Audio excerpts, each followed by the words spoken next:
Warmer from Elon, welcome to lovely Las Vegas for Coast to Coast Hoops with myself, Greg Hoops Peterson, now part of the VSiN Family Podcast. We've got an excellent podcast for you as joining me in segment number 2, the one and only Justin Perri, who does amazing work over at Chalk Quality Bets.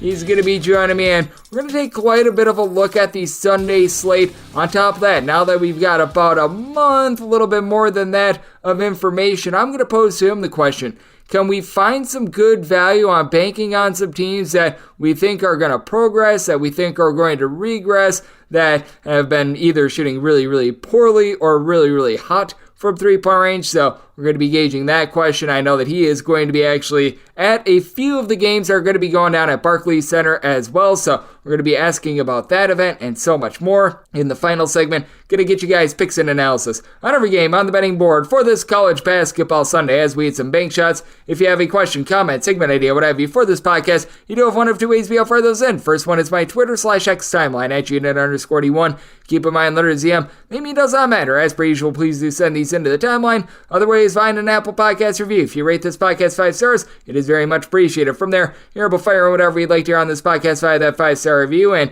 we did not get in any Twitter/X questions today, but we had a fun and loaded slate of college basketball on Saturday. Let's take a look back at it, try to find some trends, and try to get to know these teams a little bit better. Games from yesterday is Greg buzzing about. Here is the rowdy recap. How about this Arizona offense just continuing to get the job done time and time again?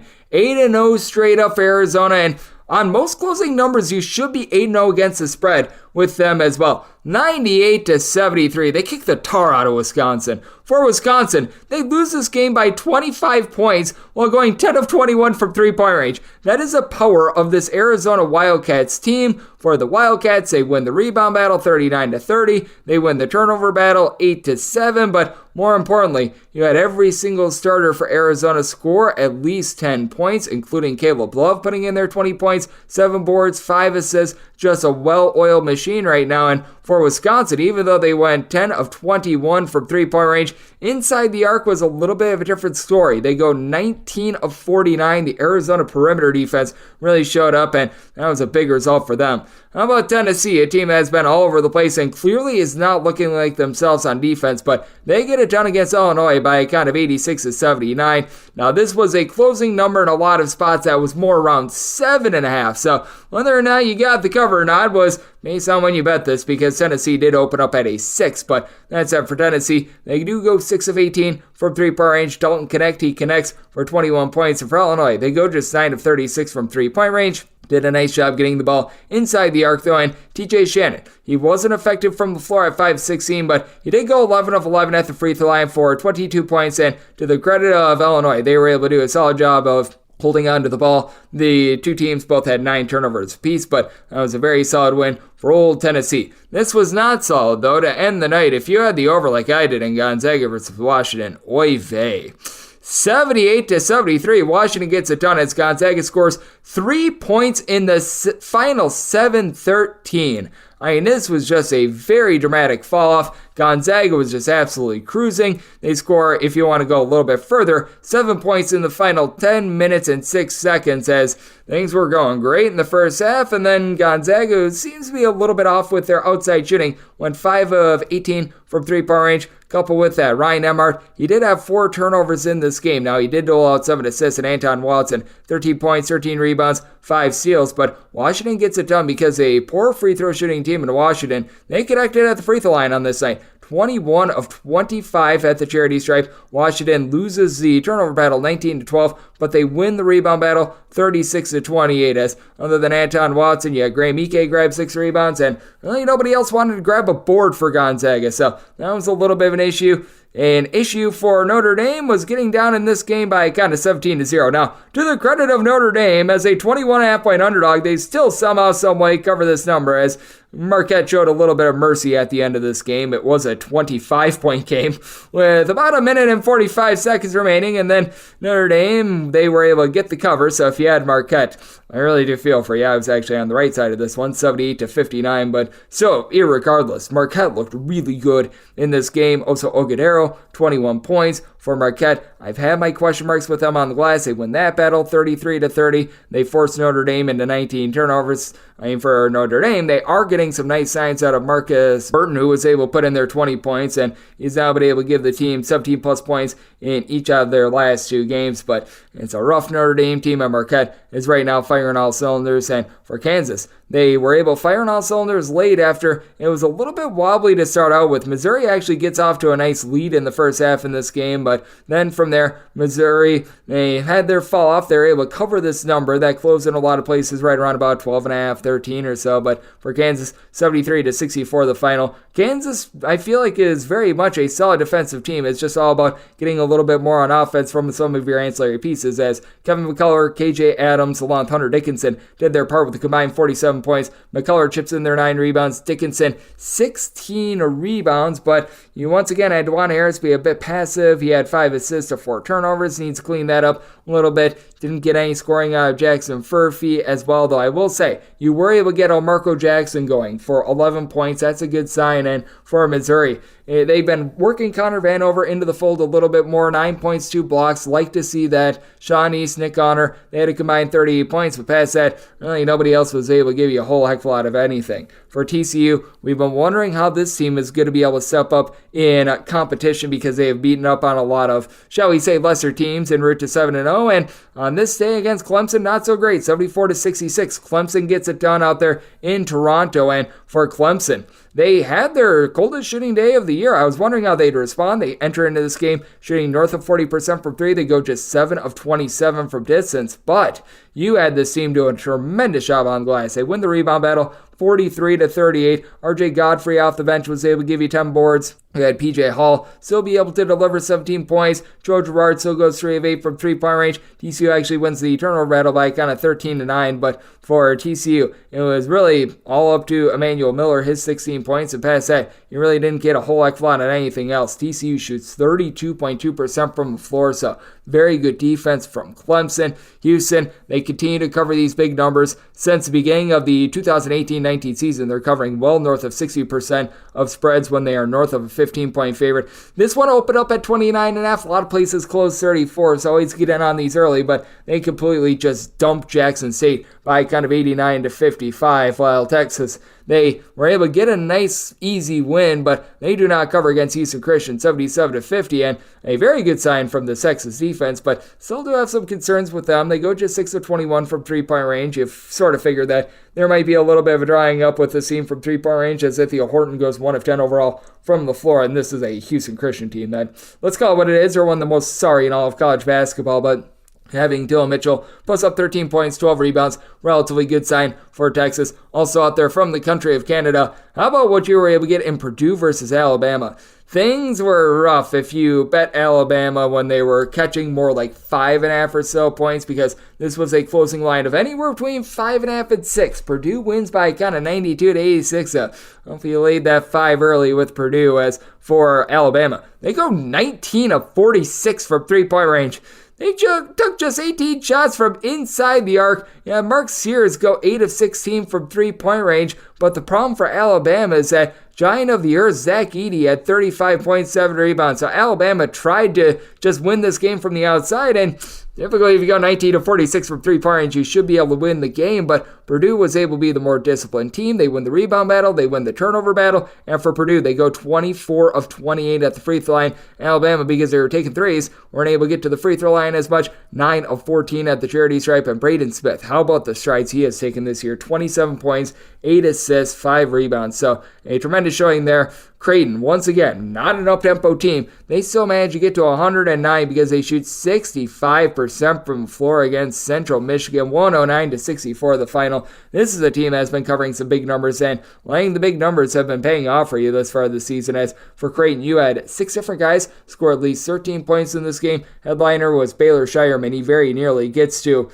a double-double, 13 points, 9 assists, 6 rebounds. Really, all these guys were absolutely incredible in this game. We're just calling it what it is. And for Central Michigan, they lose this game despite the fact that you had Anthony Pritchard and Derek Butler combined for 50 points because the rest of the team had 14. So that was a little bit less than terrific. UConn against Arkansas Pine Bluff, they were able to win 101-63. This all depended upon when you laid/took the number in terms of this cover, as well as UConn has been completely dominant at being able to cover these bigger numbers as well. But for UConn, they opened up a 38-point favorite. If you took it on the close at more like 37, you were able to get there, and you were able to get there with Kentucky as they go into Philadelphia. They win. They cover against Penn by a count of 81-66. And this was a Kentucky team that had full control early on. Things got a little bit nip and tuck towards the middle of the second half, but Aaron Bradshaw, fresh off of injury, second game back, he was very impactful. How about 17 points, 11 rebounds, and that gives this Kentucky team a new dimension. He's a 7-footer that's able to pop threes.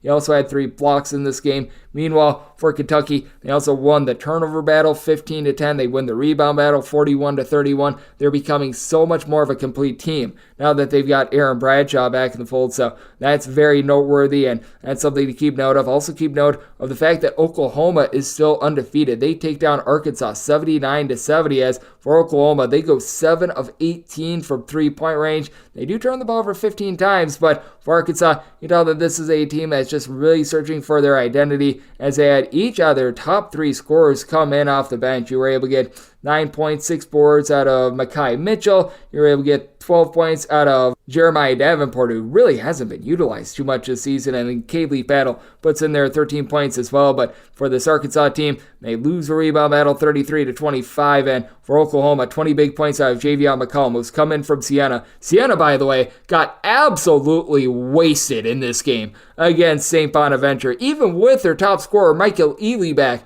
they lose 89-56. I mean, they're looking like a bottom 10 team in all of college basketball, but back to McCollum, he certainly has been a nice fit for this Oklahoma team. By the way, speaking of the Atlantic 10, how about George Washington taking down Coppin State 76-45? And right now, Coppin State is a skid mark on the underpants of college basketball. It's a Coppin State team that, thus far this season, has gotten past the 62-point plateau once.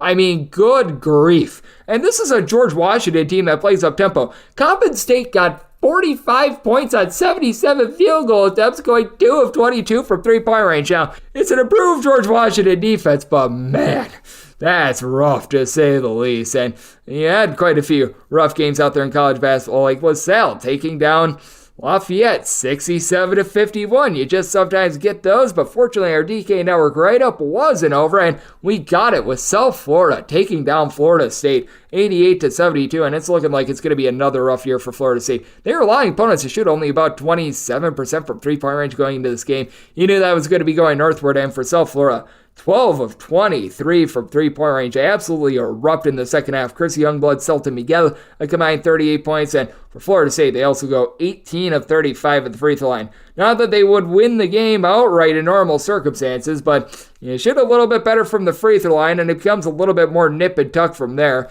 You also saw DePaul be able to get their second win of the year over Louisville, 75-68, as this Louisville team just continues to be incompetent and sad. Again, DePaul's incompetent and sad, and for DePaul, they lost the turnover battle by kind of 17-10, but Jeremiah Odin, the transfer from Wyoming, 22 big points out of him, and for this Louisville team, they just have been struggling to be able to shoot it from the outside, as they're right now looking for all sorts of answers. Brandon Huntley-Hatfield fouled out of this game, and things were just not great to say the least. We also saw Canisius as about like a 18 or so point underdog hang in there against Pittsburgh. Pittsburgh really got a fight in this one, 82-71. They weren't able to put much distance between they and Canisius until late game fouling, so that was one that caught my eye, and also one that caught my eye, Mississippi State, who's not necessarily an offensive juggernaut to say the least, 106-76 all over Tulane. Mississippi State, 13 of 28 from 3-point range. 5 different guys in double figures, and for Tulane,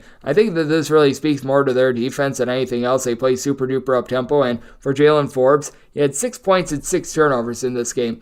And it's really not going to work out. This is going to work out, though. Syracuse and Georgetown, they renewed their rivalry, with Georgetown falling by a count of 80-68 as Georgetown 5 of 26 from 3. Meanwhile, 5-11 from distance was Syracuse, with J.J. Starlin, who's really struggled from 3-point range. He goes 3 of 3 from the outside. he and Judah Mintz were able to put in there a combined 46 points, so they were able to power themselves a victory. And then other just oddities, other games of note in my opinion. How about if we bring up the bad beat perhaps of the year, as you had double overtime between Butler and Cal. Butler's up 10 points in double overtime, and admittedly, as someone that laid the points with Butler, this was about to become a very undeserved win, as Jalen Cohen had to hit a three just at the back half of the second half in order to force that game to overtime. Cal as a whole, they go 14 of 34 from three-point range, but Butler's just trying to dribble this thing out, and then all of a sudden, Jalen Cohen gets a steal with mere seconds left,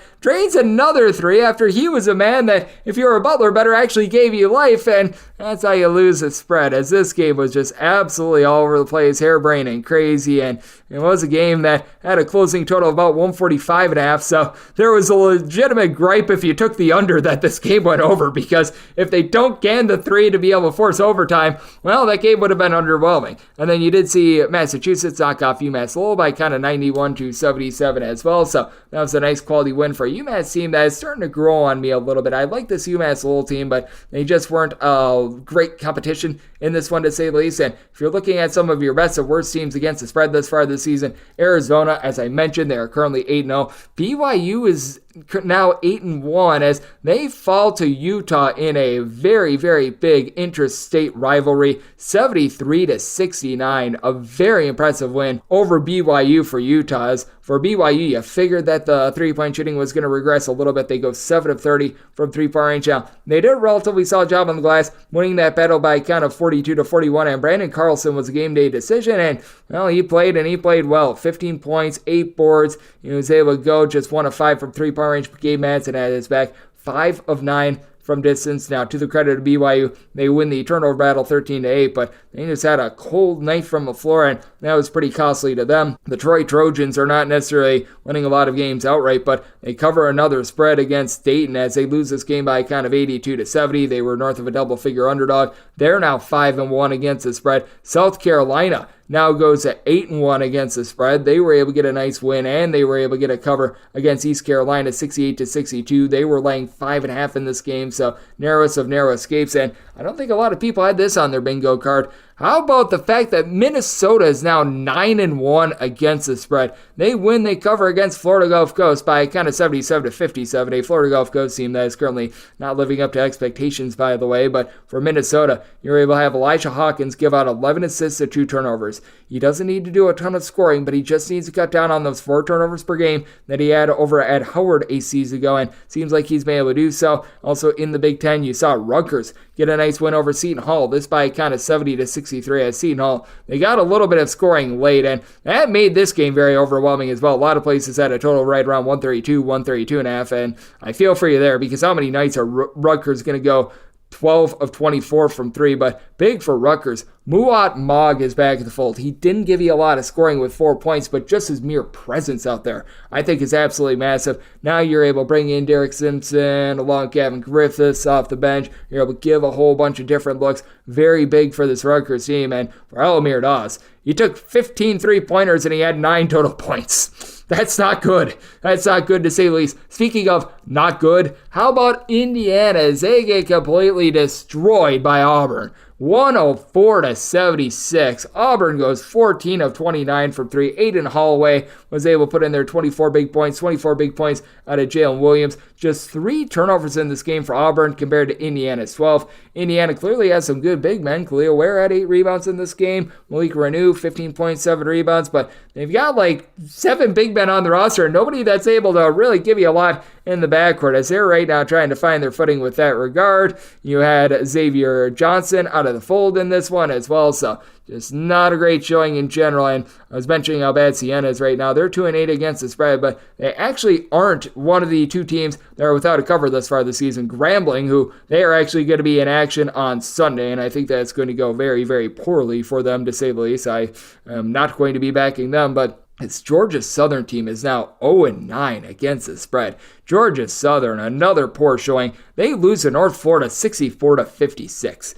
They only put up 56 points against North Florida, going 22 of 58 from the floor, 17 turnovers in this game, and they lose and fail to cover 2.5 with North Florida going 8 of 35 from three-point range. My goodness gracious, it is not going well for them, to say the least. Pacific, they have one cover thus far this season. Pacific won outright on the road against Callan. Right now, that is their only cover thus far this season, as they get completely pistol whipped, losing to Fresno State by 30-plus points, as Fresno State gets the job done there, 89-56. Pacific has no rebounding. They're really not shooting it well from three-point range. Hey, they only had 8 turnovers in this game, but for Fresno State, how about Eduardo Andre 3000 giving you 10 rebounds? So that was a very effective win. And Colorado State falls from the ranks of the unbeaten St. Mary's, who's had a rough start to the season. They win 64-61 on the road. For Colorado State, this is not an up-tempo team, and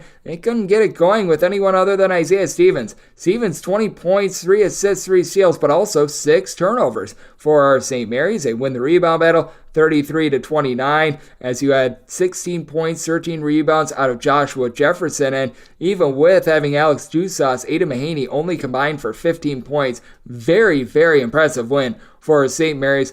Also, another team that has not been treating you well against the spread thus far this season.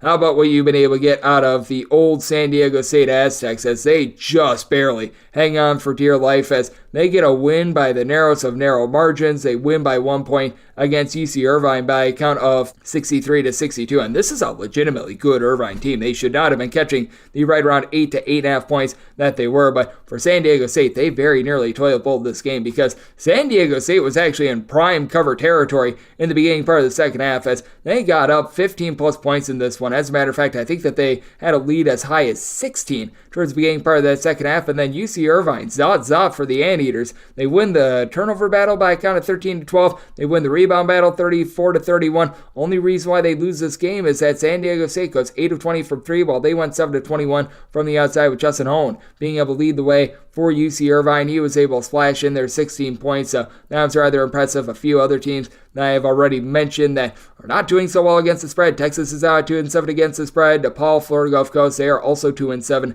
against the spread, so they have been teams of intrigue. And if you're looking at some of the best over and under teams thus far this season as well, Arkansas Pine Bluff, I was mentioning their game against UConn. They are the only team to have not played an under thus far this season. 7 overs, 0 unders, and a push. Arkansas, with their game against Oklahoma, that just barely scraped over, 9 overs to 1 under for them as well. And NC Greensboro, we're going to be seeing on Sunday, they've got 6 overs to just 1 under. Meanwhile, you've got Rutgers, who has played just 1 over thus far this season, and I think we just saw the 1 over. It depends upon what you have been able to get in terms of closing numbers, because some places might be grading that one as a push. A Jacksonville State team that I did a DK Network write-up on for Friday that I did not recap because of 100 million billion games. Well, that went under, so that was not too terrific. At South Florida, what they had on Saturday was their first over of the entire college basketball season. So that's what we're seeing there. And if you're looking trend-wise at the entire landscape of college basketball, over the last 7 days, things have been quite underwhelming. 134 unders,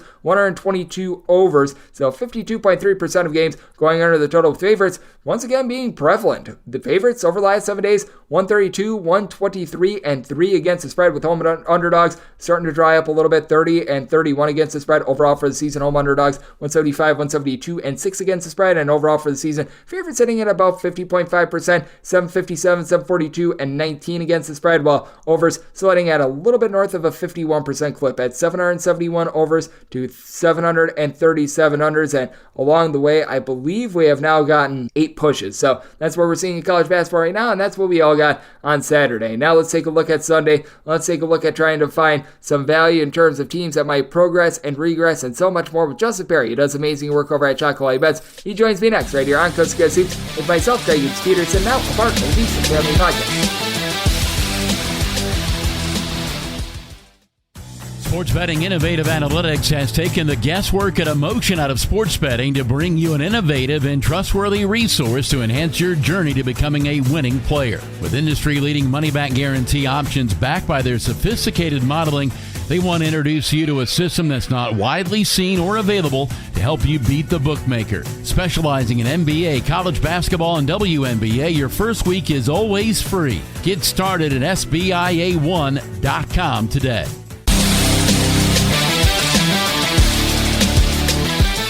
And we're back here in lovely Las Vegas for Coast to Coast Hoops with myself, Greg Hoops Peterson, now part of the VSiN family of podcasts. It is always great to be joined by this man, as Justin Perri. He does absolutely amazing work over at Shock Value Bets. Taking a look at this game that we all know and love of college basketball. He does a great job with his work over at Shock Value Bets of really putting numbers to what we are seeing and sort of being able to tie the two in, analytics and the eye test as well, taking a look at the quality of the shots that we are seeing, which is why they are called Shock Quality Bets. And Justin, a very hardworking man that you're able to find on Twitter/X over at his first and last name, Justin Perri, last name spelled Perri, and then the number 8 all together. And Justin, it is always a pleasure, my friend. Thank you. Greg, it is always such an honor to join you here on the pod, talk a little college basketball.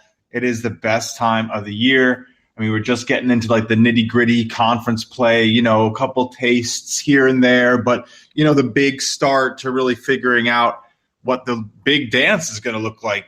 We are right there. So I'm loving it. I'm having a fun season, putting some of the shot quality data to the test. And honestly, it's been really productive for me, really able to kind of read what people might be seeing versus what was actually happening on the floor in terms of the process of shots, potentially highlighting over and under performances. Yeah, but I think that that's big to be able to take a look at, because I do feel like now that we're getting more and more data points, we are seeing some more regression/progression, like a play that I was on Saturday was South Florida, as I just figured that they couldn't continue to shoot the sub 30% from three that they were, and that was able to come through in droves for us. And how much do you want to be taking a look at that right now? Because I think that now is really that turning point for a lot of teams. It's not an end-all be-all. Sometimes you just have even longer stretches of variance that go against you than you'd be anticipating. But now I feel like it's when you really can get a good sense of, all right, there's no way they're going to continue to hold teams to shoot like 23% from three all season long, and really exploit that sort of shot luck/unluck to your advantage. Yeah, I think there's a decent ability to do it. Of course, the algorithms that calculate the efficiencies and set these opening lines, a lot of the times they understand how to sort of work in and out of the priors that buoy some of the potential for that long-term season opening variance, where maybe a team's only allowing 24% to be shot against them from three, and that's going to make you look incredible, right? Because it's going to make it look like your opponent can't score on you from deep and missing a huge chunk of the potential points from one of the most valuable shots in basketball. So, yeah, what we see at shot quality is that if you're allowing good quality looks, eventually it's going to catch up to you. And it's not necessarily about just letting good shooters shoot. It's about the space. It's truly about getting a good quality shot. We have a lot of data that kind of keys in on what players are expected to do individually based on not only who shot it, but how open, defender closeout, the way that the play action was sort of developed, whether it's, off the dribble or something like around a screen play, like all that type of stuff is totally understood and calculated play by play using the algorithms and the computer vision that they extract the location data with. So you get some pretty interesting stats. Like we have some good stuff around pure shot selection, shot making, these types of things where we can sort of evaluate a team in terms of how good they are at both creating and making the types of shots that they actually develop. So, I think it gives you a real chance to dive in and say, okay, this team's actually defending the three really well and deserves to have that low of a 3-point defensive percentage versus others where you can just start to say, okay, well, this is just too much of a difference for this to just be deserved. There's definitely some luck here. Eventually, someone's probably going to come in here and shoot hot from three because they're not actually doing anything to defend it. They're just getting lucky. It's that balance and being able to determine the difference because the data can read the same. Yep, I do think that that's so important as well, because reading one team allowing opponent to shoot 30% from three and then seeing another one, those 30% might not be completely equal to say the least. And as a matter of fact, they could be dramatically different as well in terms of the unluck luck of it all. As joining me on the show, we do have Justin Perri. He does absolutely amazing work over at Chalk Valley Bets, and he is joining me on Coast to Coast Soups, and we'll certainly be diving into a few Sunday games in a minute, but what have been a few teams that you've either been fading / backing as the numbers have just told you that maybe things aren't how they seem, that you've been able to have a little bit of success with the last few weeks? It's funny. The ones that I don't have success with, I feel like stick out a lot more. And I feel like, those are the teams that I don't think I'm wrong. I'm more like it's going to happen. Like I'm going to stay on them and keep fading them. So one of these teams that keep eluding me, I might be like 1-3 betting against them,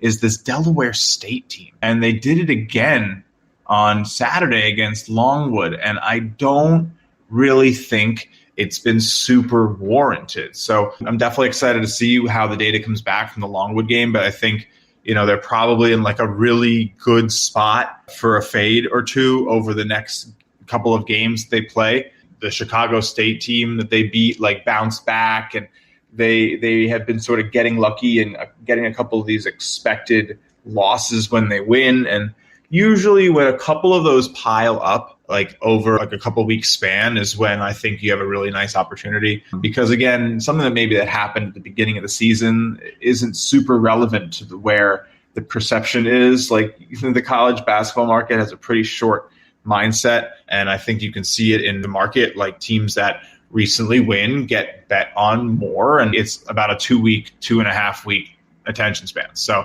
I like to sort of look for those spots, try to find the teams that recently lost a bit, try to find the teams that recently won a bit, and check out to make sure if those are legit or not, and maybe try to find a point or two of a pricing inefficiency in a basketball market over a long period of time is hopefully going to give you a good chance to win. So it's definitely been going well. We're definitely finding spots where the perception can be different than where the models are, I think is a really key tool. If you're betting college basketball, you need to be aware of the process in which a lot of these lines are set and how dependent they are on things like KenPom, and then sort of letting, the market shift lines based on who's playing what and which other sharp models maybe are better, and eventually things sort of settle. But if you can sort of spot where the perception of the public might be different versus what the model and how, the allegiance to its priors are at certain early points in the season to,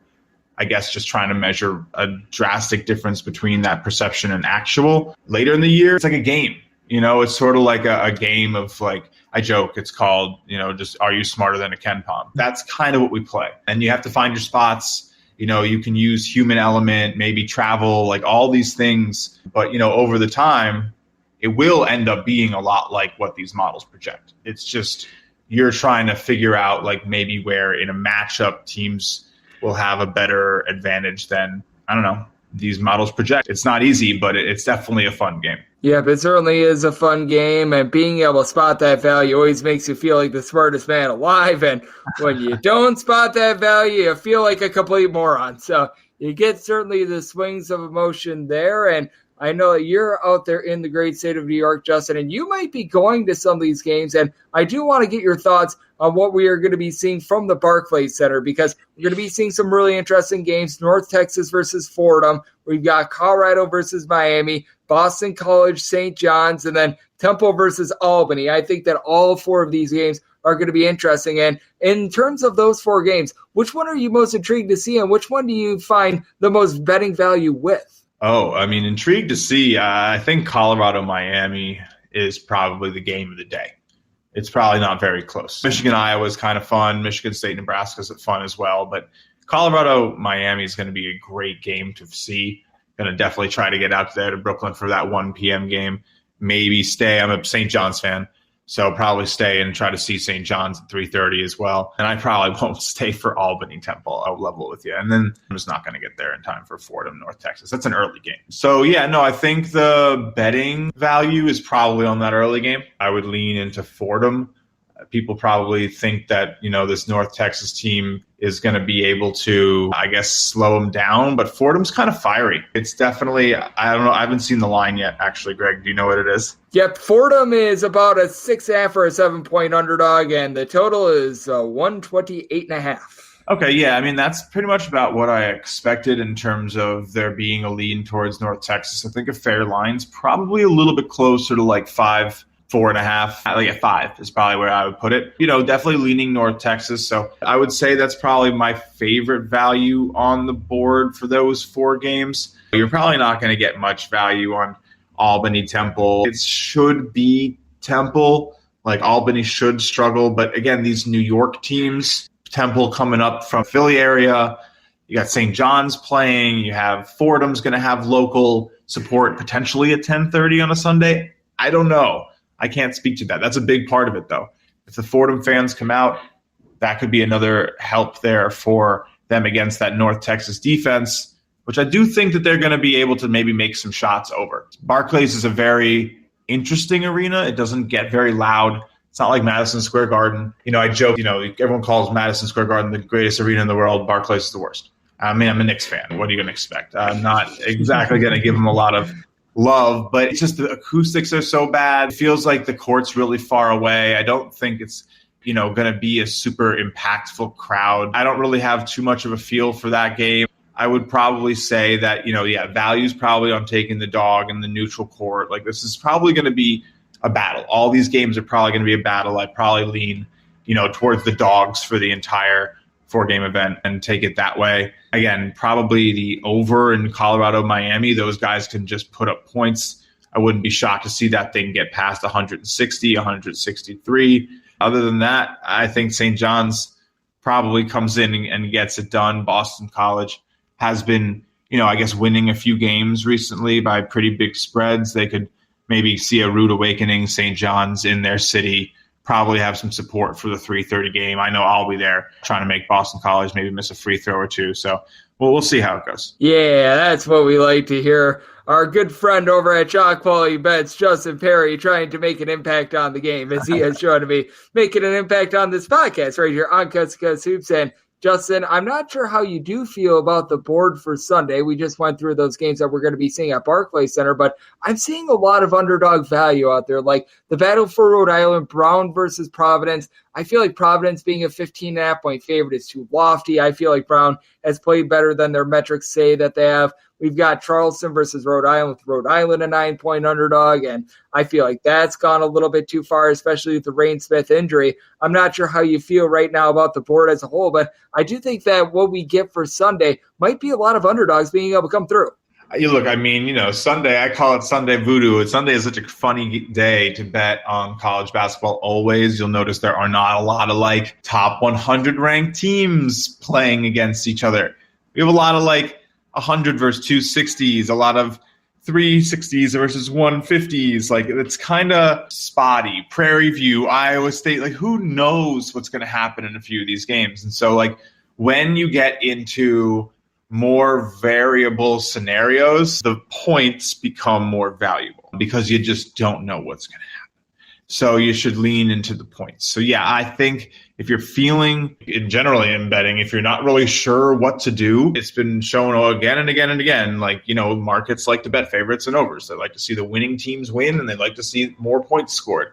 So I like to lean into dogs. I don't actually let how many favorites I've picked impact how many more I pick. But you want to make sure that you are taking points more often than not in basketball because it is such a variable game. I think there's probably going to be some value on I think that Princeton St. Joseph's game is going to be really interesting. I probably take underdog value in something like that. Same thing goes with even that Army Temple game, Oklahoma State Tulsa game. I'd probably lean taking points with Tulsa. They've been tougher than you think, Memphis A&M. I'm literally about to go handicap the entire slate right after we get off this. So, I think it's really going to be a day where I think A&M maybe shows up. Memphis is probably going to be my take. So I'll probably be on A&M because I do think that they could be one of the scariest teams come tournament time. And I think that people are maybe not aware of how solid they've been. They're number one in shot quality right now. Probably have to put some money on A&M tomorrow. My guess is the line is not big enough. It's been so interesting to take a look at so many of these teams, the way that they've ascended, the way that they have declined. So I do think that we are going to be able to get a lot of value in general. And I do want to get your thoughts on this game as well, because I feel like these are two of the more interesting teams in terms of the power conferences. It's the Ole Miss versus Central Florida game, with Central Florida between about a 2.5 to a 3-point favorite and a total between 139.5 and 140. Central Florida has actually played at a relatively fast pace, but I don't feel like that's really who they are. Both of these teams are really built around defense. How do you read a game like this? Because I do think that this is going to be one of the more interesting ones of the day. I think for this one, what you really want to dig into is understanding that, what we're seeing with UCF maybe isn't what we're really going to get. They've maybe looked a little bit better than actual. I mean, you're seeing a team that is limiting defensive rebounds, for opponents and getting offensive boards. It's been a really honestly impressive start for them here in their first season in the Big 12. And, the same thing kind of goes for BYU. I think a lot of people expected these teams maybe to come out a little bit slower out of the gate, but we're seeing some pretty impressive play. Mississippi coming in with this 8-0 record is maybe showing some weaknesses. They're really not a good defensive rebounding team. So you could see UCF dominate them on the boards. The 3-point rate for Mississippi is pretty low. So they've kind of been depending on going inside. They allow 52% of the shots close to the rim, and they, take a lot of mid-range shots. They're only taking 32% of their shots from threes, which is close to 300th in D1. So they're going to be going in there against a UCF defense that honestly is pretty good. So I think you're going to get a pretty big challenge here for Ole Miss. I would probably lean towards UCF getting it done. I always like fading the teams with the fancy 8-0 perfect records too. The tempo is going to be a battle. Ole Miss is going to try to slow it down, but I think UCF probably has their way here. Jalen Sellers very well could be the best player on the floor. I definitely do like what Ole Miss has done, and they might maybe have a couple more options for real offense. But yeah, some of these UCF guys, they can get the ball in the bucket, and they have some size too. I mean, obviously Mississippi with Jamarian Sharp at 7'5", it's going to be very interesting. But he plays half of the game, so there's going to be plenty of opportunity for, the size of UCF to do some damage as well. Probably one of the games of the day. I definitely do lean to UCF, though. Yep, I do lean there as well. I don't want to be seeing it get much more than this 3, but I'd be willing to lay the 3 myself, as I do think that we're in for an amazing day of college basketball. And Justin, you always do an incredible job taking a look at this game that we all know and love, doing a great job of helping us understand a game that is very difficult to understand. So love to get people to know what's on tap for you and how people are able to follow along on social media and other platforms. Of course. Yeah, I'm on Twitter at Justin Perri 8. You can give me a follow over there. Doing a lot of fun work with shot quality bets where I lead the content attack and, of course, also help with the product that is, I think, one of the coolest basketball betting tools out there. And I'm a little biased because I helped build the thing, but it's meant for sharps. It has a projection model that's kind of been doing really well recently. And we're really proud of the tools and the data that we have. So that's what you see me use in my own work. And, that's because I was using it before I worked there, and I use it to this day. And so I try to use this predictive data to get an edge, because I can tell you it is becoming more and more commonplace. People are recognizing its value, and it's going to be used in, sports books and all these things before you know it. So doors do not stay open long with edges in sports betting, and trying to get as much of it in with shot quality before everyone really realizes how cool this stuff is and how sharp it is. That's what I work on. That's what I do. Almost everything you see from my college basketball content revolves around that. So give us a follow there at Shot Quality Bets. We're on YouTube. We have a Discord. We have everything. So if that's the type of stuff you're into, give me a shout. Always happy to talk about it. And show off why it actually works and is more predictive. Yep, and Justin, he does such an amazing job taking a look at this game of basketball, doing such a great job finding all these edges every single time he joins this podcast. Always lends impeccable insights as well. So a big thanks to Justin for joining me on Coast to Coast Hoops, now part of the VSiN Family Podcast. And coming up next, it is that time of the podcast. They give you picks and analysis on every game on the betting board for this college basketball Sunday as we hit some bank shots.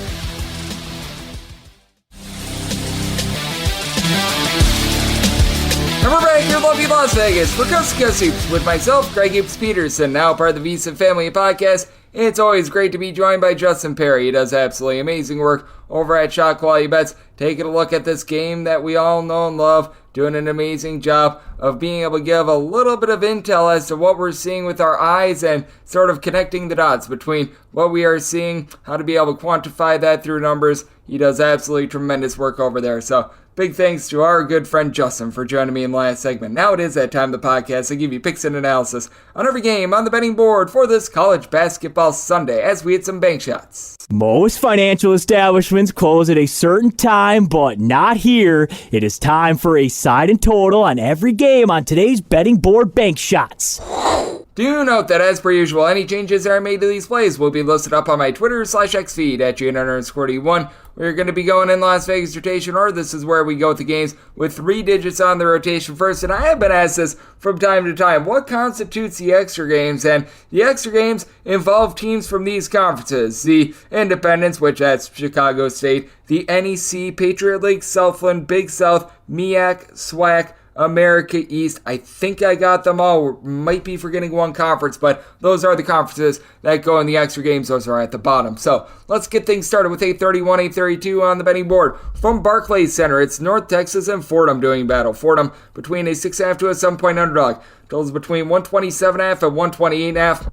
I did set this total at a 125.5, so I'm going to be taking a look at this total under. It's a case where I just don't think that you're going to get a lot of scoring here with the North Texas team that out of 362 D1 teams, they are in the bottom 3 in the country in terms of total possessions per game. And as I always like to say, just because you play slowly doesn't mean that you necessarily have good defense. North Texas legitimately does have good defense. For this North Texas team, in terms of points allowed on a per possession basis, they're 28th. Meanwhile, for Fordham, the lone thing they have going for them is their defense. They're 39th in the country in terms of points allowed on a per possession basis, and this is officially a road/neutral court game. They're actually giving up about 2.3 points fewer per 100 possessions when they're away from home rather than when they are at home. Now, the problem for Fordham has been their offense. They bring in Yusuf Metter. He was over at UT San Antonio last season. He's been able to do a solid job, give the team right around 13 points per contest, but past that, you really don't have a lot in terms of the backcourt, but I do think that way you get down low, it's going to be able to keep this team snug, as you've got Abdul Sambilia. He's been able to give you multiple blocks per contest, chips in there about 9 rebounds per game. He's going to be matched up against Robert Allen, who was over at Ole Miss last season. He's been able to log about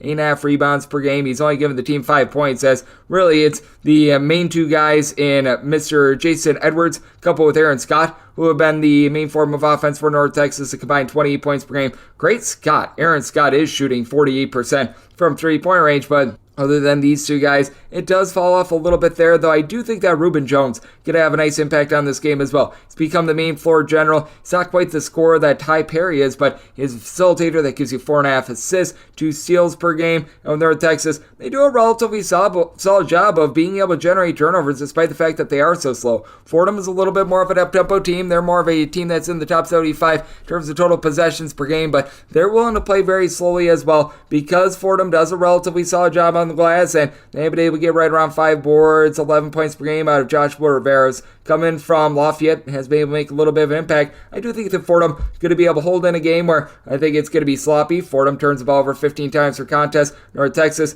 they do a good job of execution, but they play so slowly that I think it's going to be tough for them to win by margin. I set my line at 5.5, so getting 7, going to be taking a look at the points with Fordham, especially with them playing in their home state, and did set my total at 125.5, so going under to go along with those points. 833, 834 on the betting board. You've got Brown, and what can Brown do for you? Well, if they lose this game by 15 points or fewer, they'll make you money, as they're on the road against Providence, and Providence is a 15.5 point favorite. Totals between 139 and 139.5, and I do think that Brown is going to be able to deliver on this Sunday. Typically they don't, but this is an exception because you've got a Brown bunch that, it's been a rough start to the season for them, no question. This team currently clocking in outside the top 125 in terms of points allowed on a per possession basis, but they're going up against a Providence team that they themselves have been having some of their woes with this Providence bunch. The free throw shooting especially has been really ghastly with this team, as Providence at the free throw line this far this season shooting about 69%. You'd like to see that go a little bit northward. Providence is a mid-tempo team that's turned the ball over about 13.5 times per game, and they just really rely upon their big three. Now, their big three are combining for about 45.5 points per game. Devin Carter, Bryce Hopkins, Josh Oduru, and for Oduru, he's currently shooting 45.5% from three as a 6'9" combo player, but in the last 2 years, he shot a combined about 26% from three. I see that falling downward. Now, Bryce Hopkins is shooting 20% from three. That'll be going northward. So Oduru goes down, Hopkins goes upward. So I think that'll iron itself out. But the turnovers are a little bit rough. Would like to see a little bit more out of Gary Jewell as well. 5 points per game. Ever since he threw that punch, he hasn't necessarily been the same guy. And then for Brown, you've got a really good explosive scorer in Keno Lilly Jr. 19.5 points per game. Dealt with a little bit of an ailment towards the beginning part of the season, but he's been able to overcome that. 19 plus points for the last 5 games. His 3-point shooting numbers are down, though, and I think a lot of it is because Brown has tried to crank up the tempo, and it's clearly not working for them. This is a Brown bunch at last season. They were more of a mid-tempo team, and it seems like now they're starting to dial things back. They're now 134th in the country in terms of total possessions per game, and if you look at the last 3 games, they've been playing at a rate of about 5 possessions per game fewer, and it's worked for them. Prior to this, they were just really rough in terms of their defense. They were starting to give up 80 plus on the regular. Now they've given up fewer than 70 points in each of their last 3 games. They're going up against a Providence bunch that they themselves have been able to do a solid job with their defense, giving up 69 or fewer in 4 of their last 5 games, 72 or fewer in every one of those as well. So I do think that this is going to be a little bit of a lower scoring slog, and I do think the Brown holds in there because you do have Nana Wusu-Anane along with Kalu Enya. These 2 guys have been able to combine for about 25.5 points, 14.5 boards. Brown by no means is really shooting it well from 3 outside of Keno Lilly Jr., but those guys down low, coupled with the fact that you do have guys that are really defense-oriented guys like Keno Ferrari, who's been able to give you about 2 steals while only logging about 4 points per contest when he's been out there, as he's been dealing with injuries in and out of the fold, but should be good to go for this one. Should allow Brown to hold in there in a game that I think is going to be a little bit lower scoring. It did set my total at a 138.5, so you're at a 139 plus, looking at the under. And with Brown set them as a 12.5 point dog, so looking at the points and the under. 835, 836 on the betting board. St. Joe's hopes to not be average Joe's. They play us to Princeton. Princeton is a 1-point underdog to a pick'em, and your total is between 136 and 138. I've been so highly impressed by Princeton this year, but I do think that they're up against it in this one. I did have to set the St. Joe's Hucks as a 2-point favorite. I'm going to be willing to lay the number, and for St. Joe's, talk about a little bit of a wobbly year for this team. They lose at home to Texas A&M Commerce. They then take Kentucky to overtime, and then they pull off that nice win against Villanova before they have a nice thrilling win against Temple in the Philly 5 matchup. So this team certainly has been all over the place, but with the St. Joe's team, ever since that Kentucky near miss, they've given up 65 points or fewer in each of their last 4 games. Meanwhile, this is a Princeton team that they really have dialed back their offense. They're right around 300th in the country in terms of total possessions per game. St. Joe's certainly is playing at a little bit of a faster tempo, but by no means are you going to be seeing the St. Joe's team playing at warp speed or anything like that. Right around about 200th in the country in terms of total possessions per game, and I really do like what I'm seeing defensively out of both of these teams. Now, Princeton, not quite as efficient on the defensive side of things, but they've still been able to step up, and the reason why is that they're doing a nice job on glass, with Caden Pierce being able to log 10.5 rebounds per game. He's shipping in there right around about 16 points per contest, and it's a Princeton team that as a whole, they're just playing smart basketball. Shouldn't come as much of a surprise. 8.9 turnovers per game, shooting darn near 80%. The free throw line with Xavier Lee along with Matt Aloko, combining to shoot about 87.5% the free throw line. These 2 guys, between the 2 of them, about 36.3 points per game, 7.5 assists to 3.5 turnovers per game. Now, it's a little bit of a top-heavy team. Outside of your main 5 for Princeton, you really don't have anyone else that's giving you north of 12 minutes per game. St. Joe's doesn't necessarily have the world's greatest depth, but you are able to look at a few more guys, like even like a Christian Winborn, to be able to give you a few more minutes. So I think that that's going to be big, and I do think that you're going to get a good effort down low out of Rasheer Fleming, who's really been able to step up with his rebounding, 9+ boards in 4 of the team's last 5 games. He's done a nice job of being able to reject some shots as well. 8 blocks in the team's last 4 games while scoring double figures in every one of them. He's really impressed me because you've got a main scorer in Eric Reynolds, giving you about 3.5 assists, shooting 42% for 3 with 16 points per contest, and You have seen Cooper Klonzich have a little bit of a drop-off thus far this season, but with Lynn Greer giving you 4 assists per contest, also having Xavier Brown step up with 12 points per game, I do think that St. Joe's has enough to get by a Princeton team that is playing very smart basketball, but they really don't have much outside of their starting 5. I did set Princeton as a 2-point underdog, so I'm looking to take St. Joe's as a pick'em / a 1-point favorite, and did set my total at 142. Going to be a relatively low possession game, but both of these teams do a nice job of taking care of the ball and executing offensively. So looking at the over, and I'm going to be willing to take St. Joe's on this rather pick'em / 1-point line. Now you my DK Network right to pick. This is 837, 838 on the betting board. It is College of Charleston playing host to Rhode Island. Rhode Island finds themselves as an underdog of 8 points. Totals setting between 148 and seeing as high as a 149.5 out there as well. And my write-up is going to be on this total under.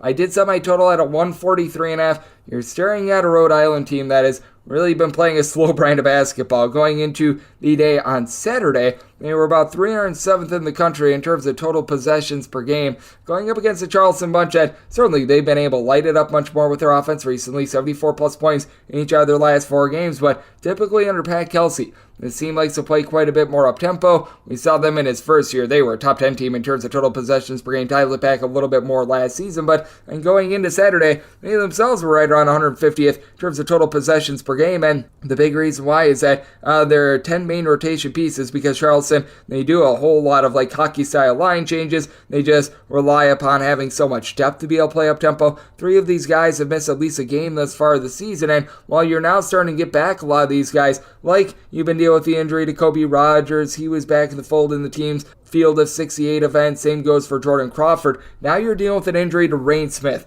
Rain Smith went out of the team's game against Florida Atlantic after he was really putting on a nice show. Rain Smith was able to splash in there in 19 minutes of play, 14 points. At the time at which he scored his last point, with 14:49 left in the second half, team was in the lead, and they had scored, I believe it was 55 points in the first 25 plus minutes of the game. Final 14:49. Without him on the floor, they scored just 19 points, and he is very questionable for this game, and that's of significance because for Rain Smith, he's made the most threes of any player on the team, shooting 37.5% from three-point range. You really only have one other guy that takes quite a few threes, shooting north of, I would say, about 30+% per three-point range, so that's going to be a little bit of an issue for a Charleston team that is outside the top 300 in terms of three-point shooting percentage at 28.9%, and with Charleston, it does bog down their offense a little bit, going up against a Rhode Island team that they really don't generate turnovers. Rhode Island is in the bottom 10 nationally in terms of turnovers forced on a per defensive play basis, but it is a Rhode Island team that they look to play slow and controlled, and for Rhode Island, they themselves have their shooting doldrums. They're shooting 57.5% at the free throw line.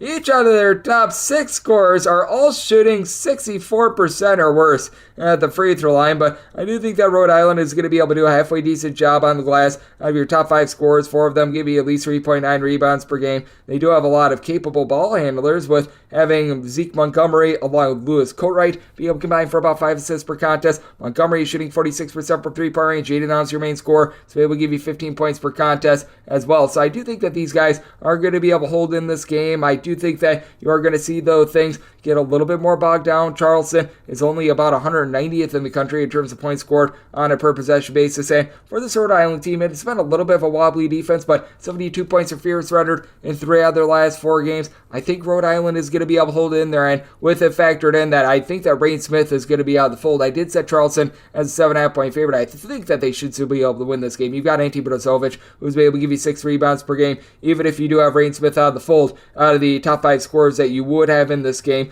you do have 4 of them grabbing at least 4.5 rebounds per game. You still do have one guy that's able to pop it from 3 in Jordan Crawford, currently shooting 46% from 3 in his 5 games. He should see that die off a little bit, and then Ben Burnham, your top scorer, 11.5 points per game, should be good to go, but I do think that this is going to be a die-down game. I think that this is going to be a little bit more defense-oriented with both of these teams having their shooting doldrums, so my DK Network right pick is on the under end at 8 or more, going to be willing to take the points with Rhode Island. 839, 840 on the betting board. It is Ball State. They play SIU Edwardsville. Edwardsville is a 4-point underdog with your total between 133.5 and 135. For Edwardsville, I did set them as underdogs of 2.5 points, so I'm going to be willing to take 4 with them. For SIU Edwardsville, it's been very interesting to watch this team because they're playing super slow. They're outside the top 300 in terms of total possessions per game. They're outside the top 250 as well in terms of points allowed on a per possession basis, and they're going up against a Ball State team that they're sort of cut from the same cloth. Ball State is another team that's outside the top 275 in terms of total possessions per game, but Ball State only about 193rd in the country in terms of points allowed on a per possession basis. And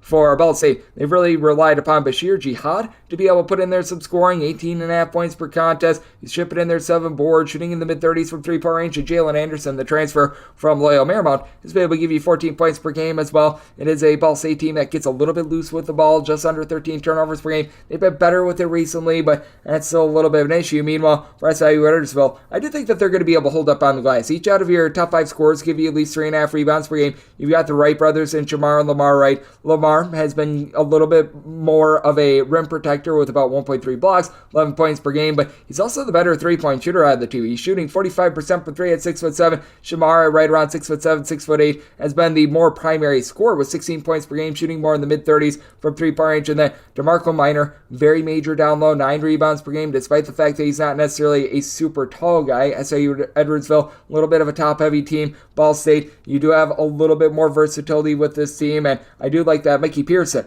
the 6'8" combo player, is able to shoot about 41% from three-point range, but I do think that there's going to be a little bit of a drop-off there with Ball State having just one player in Jihad give you north of 5 rebounds per game. I do think that Edwardsville going to be able to hold up down low, and it's a good old case of something's got to give. Both of these teams have been a little bit sloppy on offense. Both of these teams have left something to be desired on defense, and both of these teams are super slow teams, but with Edwardsville creating the fewer turnovers, they're only turning the ball over 10.5 times per game. I think that allows them to hang lively in this game, so I did set this line at 2.5. I'm going to be willing to take 4 with Edwardsville, and I did set my total 134.5. I do think that there's a good chance that this game is going to be close enough for late game felling. With this total coming down, now seeing a 133.5, I'd rather have that 133.5 over rather than the 135 under, since I'm sort of in the middle on that number. So looking at that over and going to be looking at it, take the points with Edwardsville, 841, 842 on the betting board. Detroit, it's the Red face-off against Northwestern. Northwestern is a favorite of 24 to 24.5 points. Your total on this game is saying between 132.5 and 133.5, and with Northwestern, I did set them as a favorite of 22.5 points. I think that they should win this game comfortably, but I do think that we went just a shade a bit too far. I'm going to be willing to take the points. You've got a Northwestern team that certainly is not looking to run it and gun it. This is one of the slowest teams in all of college basketball in terms of total possessions per game, and the man that they're really going to need to shut down, Jaden Stone. Mr. Stone has been tremendous for Detroit. 21.5 points, 6.5 boards, shooting in the mid-30s from three-point range. After last season, he was shooting 52% from three-point range in 13 games before being ruled out with a season-ending injury, but he was also playing off of Antoine Davis, who was getting a lot of double teams, so that'll always leave you open for some more shots. You also have Eduardo Del Cadilla, who's been able to do a nice job as a 6'8" combo player for this Detroit team. He's shooting about 30% from 3, 10 points, 6.5 boards, nearly 3 assists per game, so he's been able to do his part, but it's a very top-heavy team. Outside of those two guys, you really just don't have a whole heck of a lot, and you've got a Northwestern team that they're always very suspect with regards to their three-point shooting, but there's a day that they're going to be able to get it going. It's against this Detroit team who's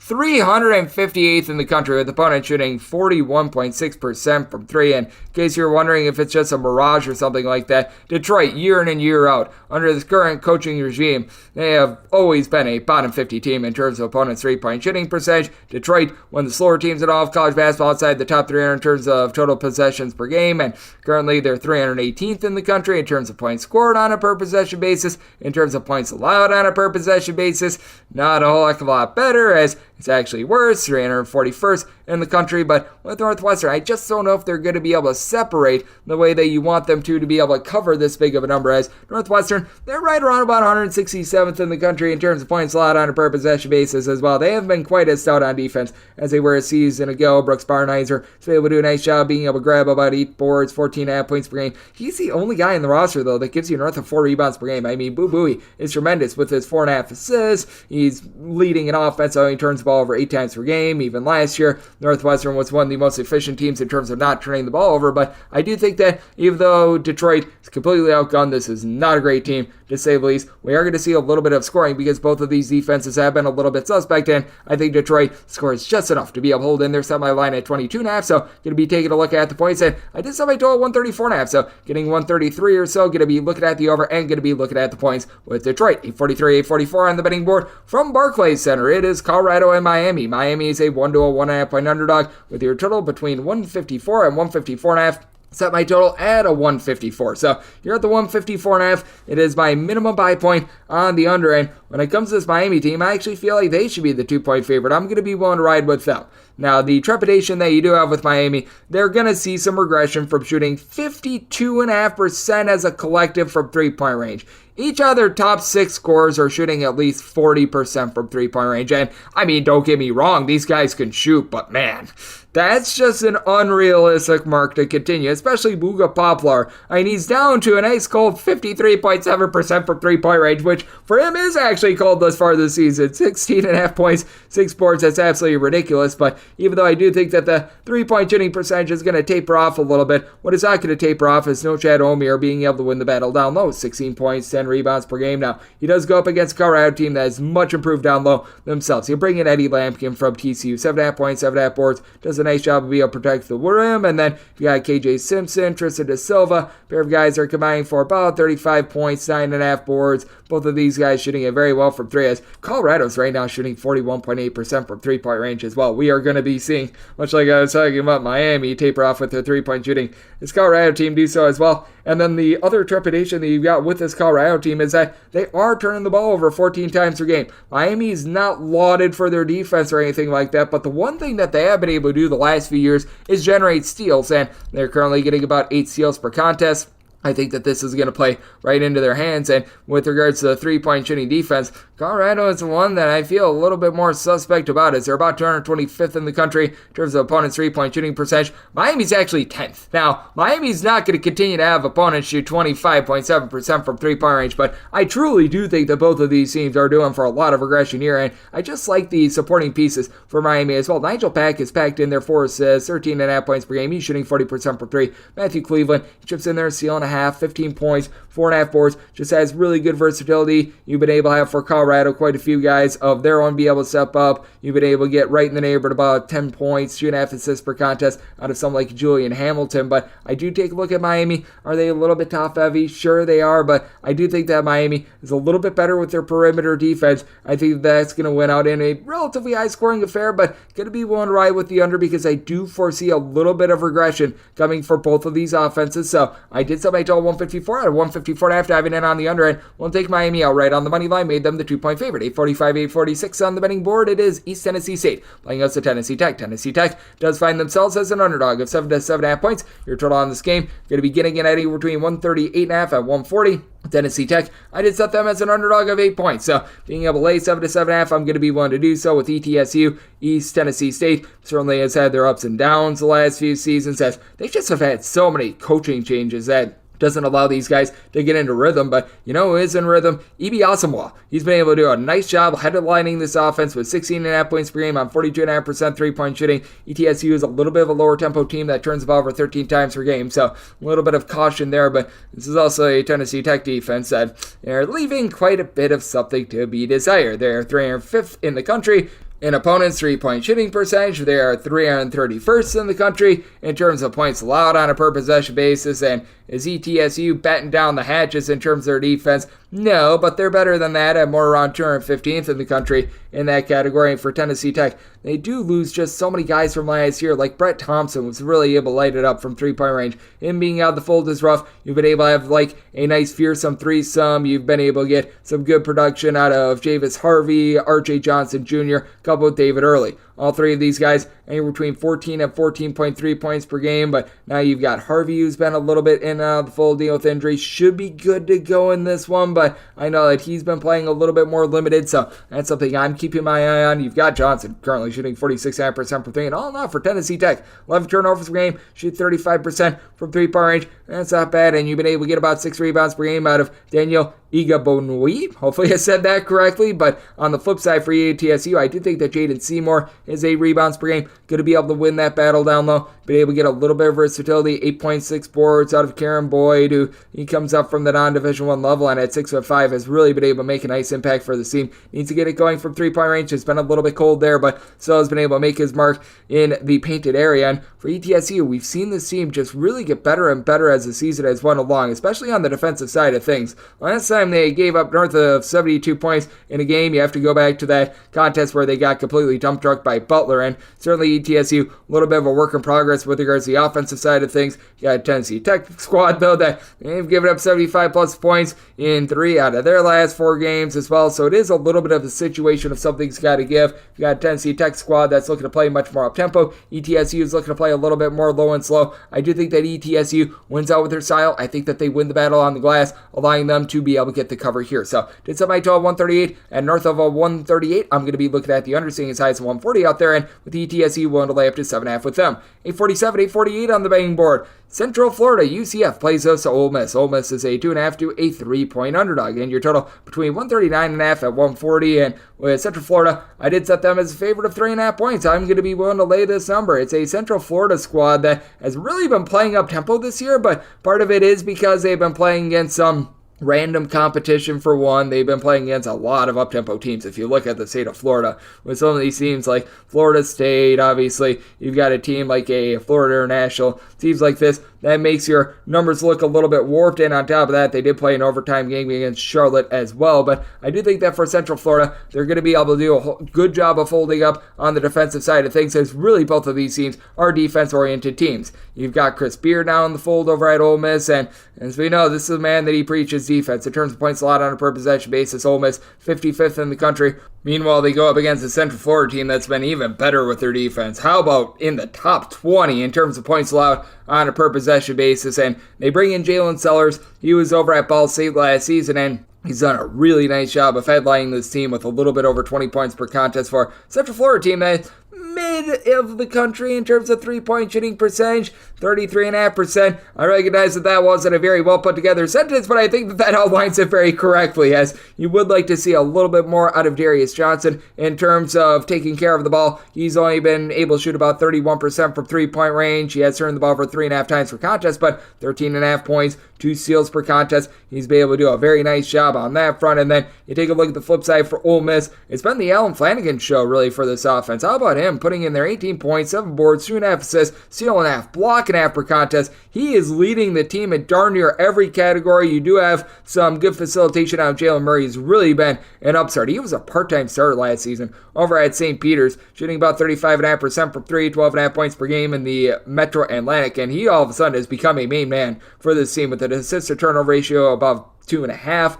15.5 points per contest. So love what he's been able to bring to the table. And it's an Ole Miss team that has been able to do a nice job protecting the ball, 10.5 turnovers per game. It's going to be very difficult for Central Florida to be able to score down low, because now you've got back in the fold the gentleman that was looking for a waiver, Musa Cisse. They haven't really unleashed him too much. He's played just 24 minutes in his first 2 games, so I expect that to be going upward a little bit. And then you still have Jamarian Sharp, 7'5" giant of the earth, who's able to give you multiple blocks per contest. But I think even with that, Central Florida is going to be able to persevere. Ole Miss is 8-0, but they've had close calls against the likes of Temple, Detroit, Sam Houston State. Meanwhile, it's been a little bit more domination on the defensive side of things for Central Florida. So I do like Central Florida in this spot, one to lay up to 3 with them. And I did set my total at 137.5. I think that we get a nice, slow defensive slobber knocker. So diving in on the under and diving in on Central Florida laying the points. 849, 850 on the betting board. USC plays us at Long Beach State, and Long Beach State is an underdog of 14.5 points. Your total on this game between 157.5 and 158.5, and with Long Beach State, I did set them as an underdog of 13 points. So being able to get 14 plus, I am certainly going to be taking the points. You got a Long Beach State team that has already gotten a win over DePaul. Now, It's DePaul, so I take that with a little bit of a grain of salt, but they held in there against San Diego State, which, once again, team that has not necessarily been their normal self thus far this season, but I really do like the way that Long Beach State has been able to play. You've got the Traores, who do such an amazing job on the glass, as you've got Abakar Traore, who's about 6'5", 6'6", chipping in there 11 points, 7 boards. He'll give you a steal, and he's giving you nearly 2 blocks per contest as well. And then you've got Lacina Traore. He's more of your back to the basket, low post player, 11.5 points, 10 boards per contest, but they absolutely clean up on the glass. Marcus Sones is always a little bit of a wild card. You don't know what you're going to get from him from the outside, but he has been able to log about 17 points per contest for a Long Beach State team. Then their 3-point shooting is their biggest bugaboo. They're only shooting about 30% for 3. Last year, they were a bottom 25 team in terms of 3-point shooting percentage as well. And for USC, they really have ramped up their 3-point shooting percentage. You've got Isaiah Collier, Boogie Ellis combining for darn near 40 points, 7.5 assists, 2.7 steals per game, and they shoot as a collective about 43.5% from 3-point range. USC, always a team that's in the top 20 in all of college basketball in terms of opponents' 2-point shooting percentage, but they do leave themselves vulnerable from the outside. They're about 197th in all of college basketball in terms of opponents' 3-point shooting percentage, and for USC, typically they have a little bit of a tough time taking care of the ball. That's been the case this season, with right around 13 turnovers per game. You do have a USC team that as well. Even though they're so good on the interior, they're still only about 114th in the country in terms of points allowed on a per possession basis. Joshua Morgan is a good eraser with 2.8 rebounds per game, but they do allow a lot of second chances, as you don't have a single guy in the roster giving you north of 5 rebounds per game. Perhaps Vincent Iwuchukwu is going to be able to do a little bit of a better job moving forward. He's been dealing with some injuries, but with this Long Beach State team and the way that they play super up-tempo, the way that they hit the glass, Long Beach State has scored 75-plus points in each of their last 5 games. I think that's going to be a challenge for a USC team that has not been so great on defense. 70-plus points allowed in 4 of their last 5 games. I do think that we are starting to get to a total that's just a skoge too high. I set my total out of 157, as I do think that USC is going to be looking to play a little bit more mid-tempo in this game, and you do have a Long Beach State team that doesn't necessarily shoot it well from 3, but being able to get 14 points or more, I'm going to be one to think the points will Long Beach State and diving in on the under. 851, 852 on the betting board. Texas A&M plays us in Memphis. Memphis finds themselves as an underdog of 7.5 points. Your total between 150 and 150.5, and with Texas A&M set them as a 7.5 point favorite, so gonna wait on a little bit of a line move here. I'm seeing 1 straight 8 out there, and 8 would be my buy point on Memphis. Memphis has no shortage of good athletes and no shortage of experience as well. I mean, the guys that they brought in via the transfer portal, they're pretty ancient for college basketball terms, as you've got Javon Quinterly, the Van Wilder of the backcourt of this team, 12 points, nearly 5 assists per contest. You've got David Jones on school number 3 in 3 years, but this guy could put up a triple-double on any given night. I know that he did so a time or two when he was over there 2 stops ago over at DePaul when he had that triple-double, but I mean, he's been able to do a masterful job of stuff in the stat sheet. 2.5 steals, 19 points, 6.5 boards, and it's really come a long way with his 3-point shooting. A career about 29% 3-point shooter prior to this year, shooting now about 37%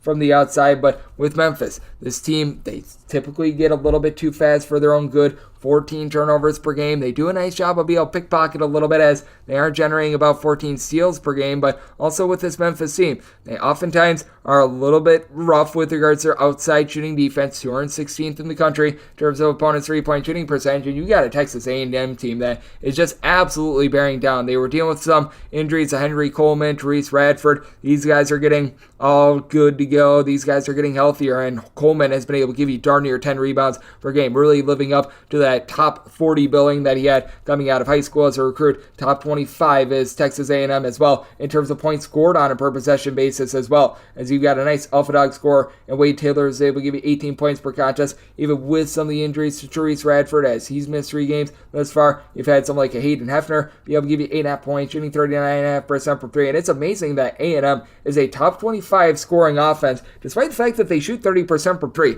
They do not need the 3-point shot to be an effective offense, and you've got essentially a 9 or 10 deep team that has someone like Wilden Slavic, who's able to give you 3 rebounds. Anderson Garcia has been able to give you 7 rebounds per game, but I do think that with Memphis, they do have those sort of athletes that are able to match up. Malcolm Dandridge does a solid job down low. Nick Jourdain is now starting to pop some threes as a Temple transfer. You've been able to get quite a bit down low as well out of Jordan Brown. Caleb Mills is able to put in there some scoring, so you've got so many weapons and so much depth on both of these teams, and I certainly do think that A&M is further along long, especially on the defensive side of things, as now they've given up fewer than 70 points in each of their last 3 games. But I do think that for A&M, they're going to be able to win this game, but I just don't think they win it comfortably against a Memphis team that does have so much athleticism. I do think that A&M going to be able to do a nice job on the defensive side of things. I do think that this is going to be a sloppier game with a lot of turnovers, so semi-total 143.5, diving in on the under, and at 8 or more, looking at the points with Memphis. 853, 854 on the betting board. Elon, it's the road face-off against UNC Greensboro, and Greensboro finds themselves as a favorite between 13.5 to 14 points.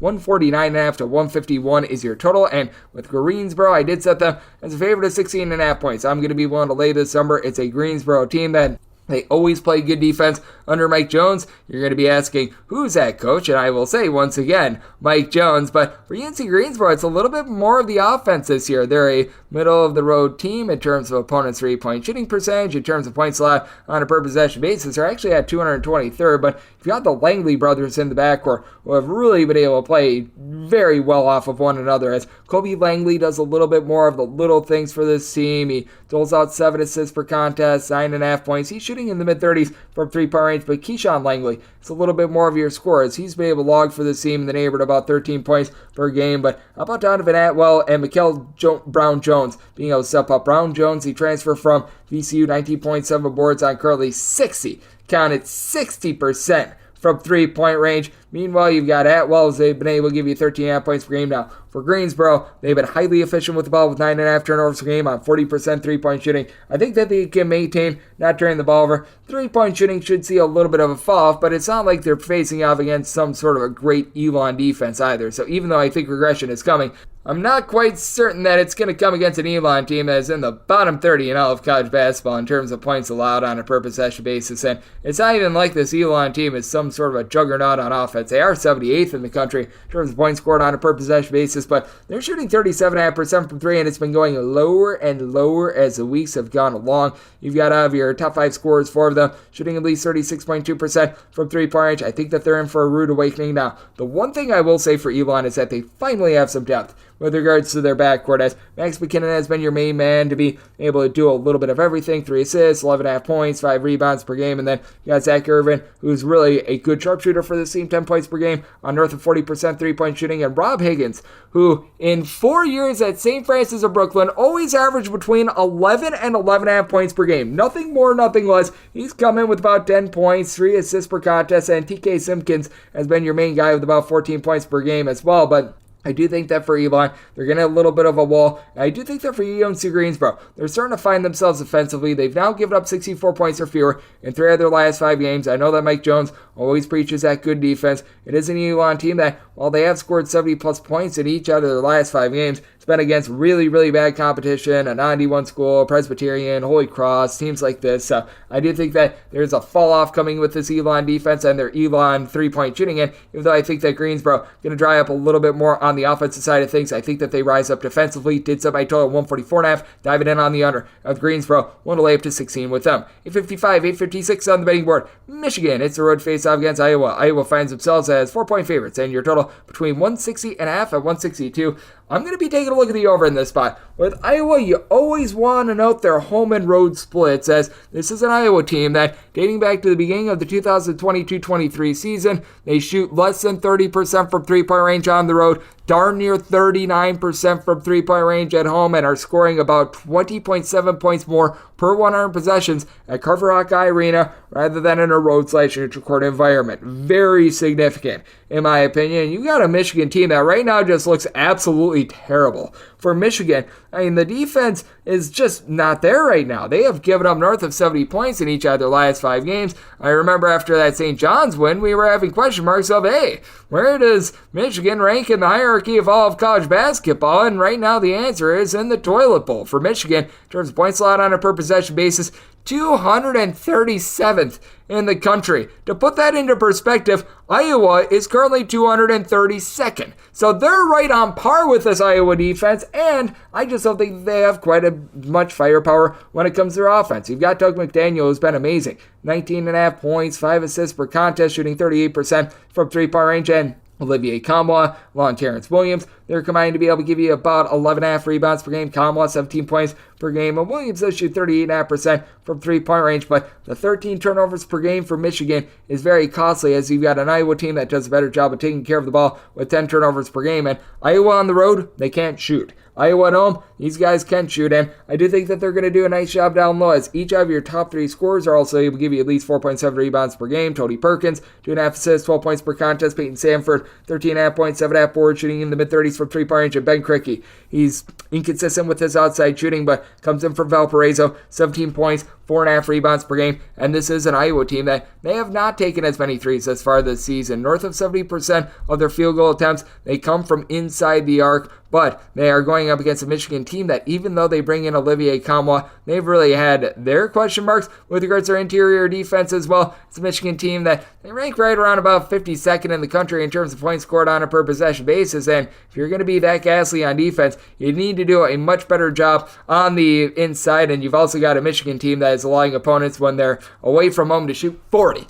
Count it, 40% from three-point range. Iowa has been a little bit better with their perimeter defense. I think that that's going to win out on this spot, and it's very difficult to go into Carver Hawkeye Arena and get a W. Iowa has scored at least 75 points in every one of their home games since the beginning of the 2022-23 season. I think that continues. Set by total 163. Looking at the over, and with Iowa, 1 to lay up to 4.5 with them. 8:57, 8:58 on the betting board. Boston College and St. John's play from Barclays Center, and St. John's is a 5.5 to a 6.5 point favorite. Your total is between 151, seeing a 150.5 out there as well, and as high as a 152, and I did set my total at 147.5. Let's open up at 153.5. We're starting to see it come down, and I do agree with the move. I'm going to be taking a look at the under. Got a St. John's unit that has a guy in Joel Soriano that's always able to give you a double-double, 17.5 points, 10.5 rebounds per game, but I think that he's going to have his hands full with Mr. Quentin Post, who he's a 7-footer that has great versatility and has been Mr. Do-It-All for Boston College, shooting 45.5% from 3 on 3.5 threes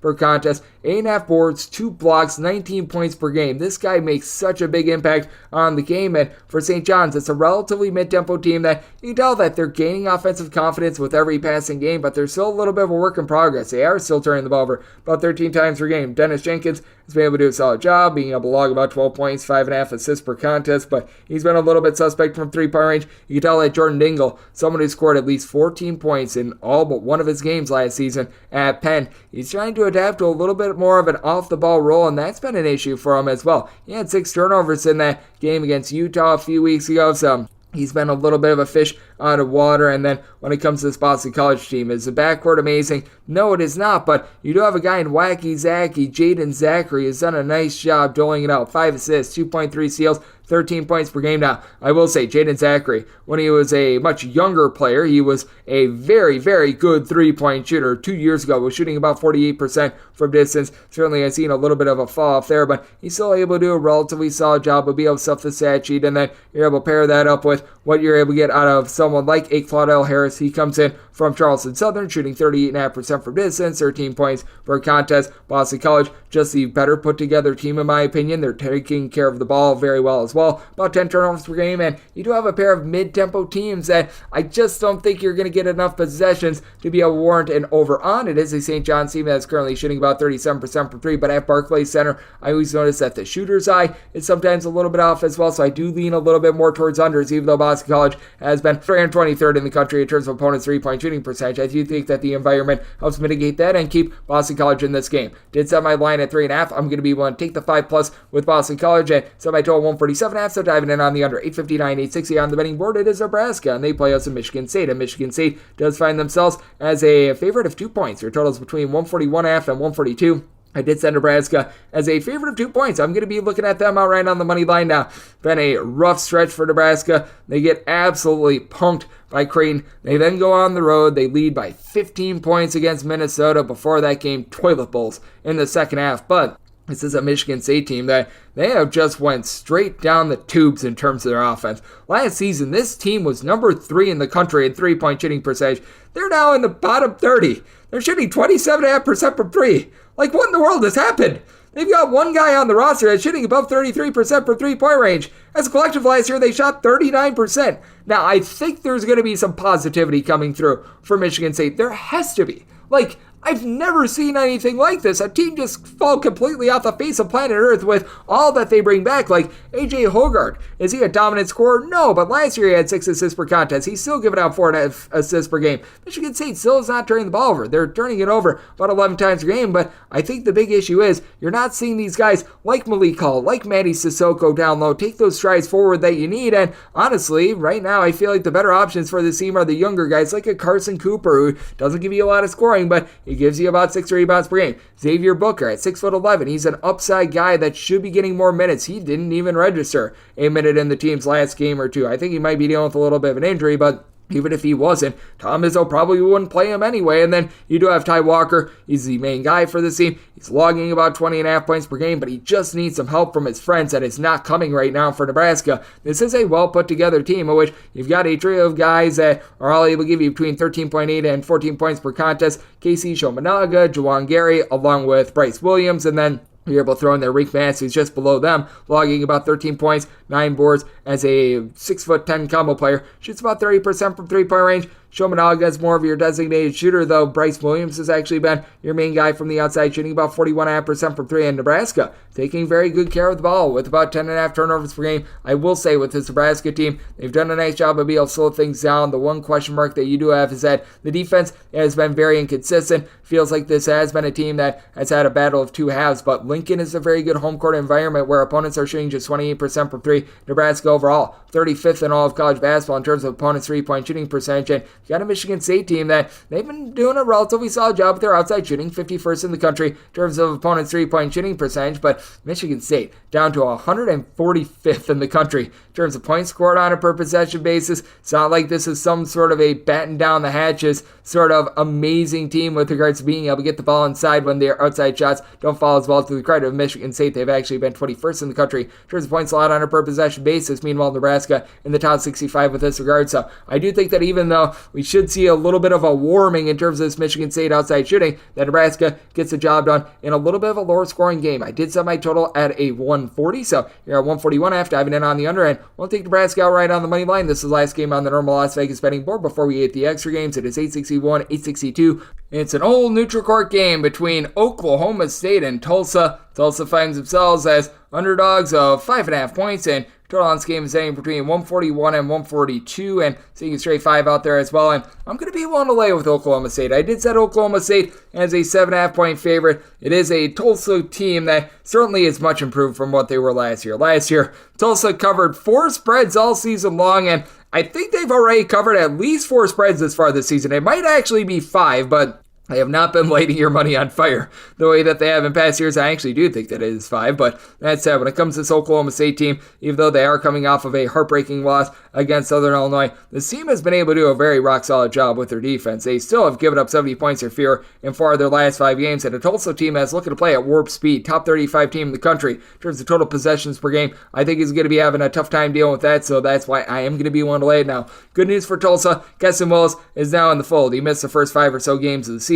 has made an immediate impact with 25 points in those first 2 games when he was over at Louisiana Tech, actually playing for the same coach in Eric Conkle. Was a career about 38% three-point shooter for them, always a relatively reliable scorer, but I do think that for Tulsa, this team is going to have a little bit of a tough time in terms of taking care of the ball. 15.7 turnovers per game does have me very concerned about this Tulsa team, and on top of that, for Tulsa, it's not like this defense is necessarily amazing. Now, it's not as bad as it was last season. Last year, Tulsa was just in the complete toilet bowl with regards to their defense, but Tulsa is a squad that is outside the top 100 in terms of points allowed on a per possession basis, and a lot of people will see the ranking of 22nd for Tulsa in terms of points allowed on a per possession basis, and they'll think, oh, this team is doing really, really well, but you take a look at Tulsa in their last few games and step-up games. They have now given up 77-plus points in each of their last 3 games, going up against Little Rock, going up against Oral Roberts, and Loyola Chicago. Meanwhile, the teams that they beat up on, Jackson State, Central Arkansas, Incarnate Word, South Carolina State, yeah, that's a very, very soft schedule, to say the least. So I've got my question marks with those numbers. You've got a Oklahoma State team that has Javon Small coming up big, 17 points, 5 boards, 5 assists, most versatile player out there on the court for my money, 42% three-point shooter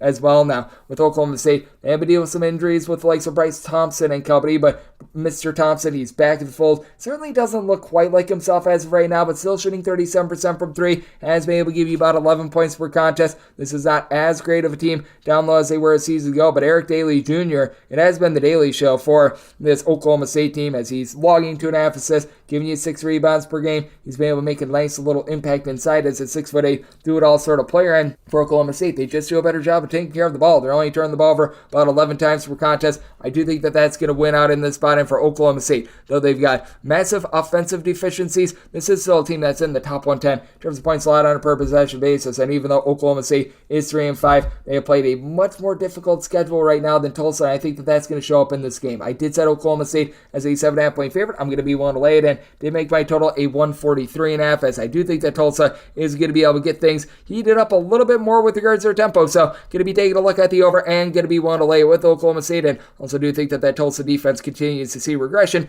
Now we get the extra games. The normal betting board picks are complete, but there are some extra games today, so we go into the bonus. 306, 567, 306, 568. Iowa State is going to be playing us at Prairie View, and Prairie View is between a 24.5 to a 25-point underdog. Totals between 142.5 and 144. Set my line at 24.5. This opened up at 24. Personally, I would rather lay at 24 rather than take 25, but if I had to play it at the current number, I'd be taking 25 with Prairie View. It's a little bit of wait and see mode, but I mean, this is an Iowa State team that's just been so masterful in terms of the way that they've been able to not just play great defense, because we all know that that's a hallmark of Iowa State. Iowa State, in terms of points allowed on a per possession basis at home, they're giving up fewer than 75 points per 100 possessions. It's just absolutely insane what they're doing there. They're number 4 in the country overall in this category, but I do think that for Iowa State, the one issue that you have is that they do go up against a Prairie View team that year in and year out, they do a very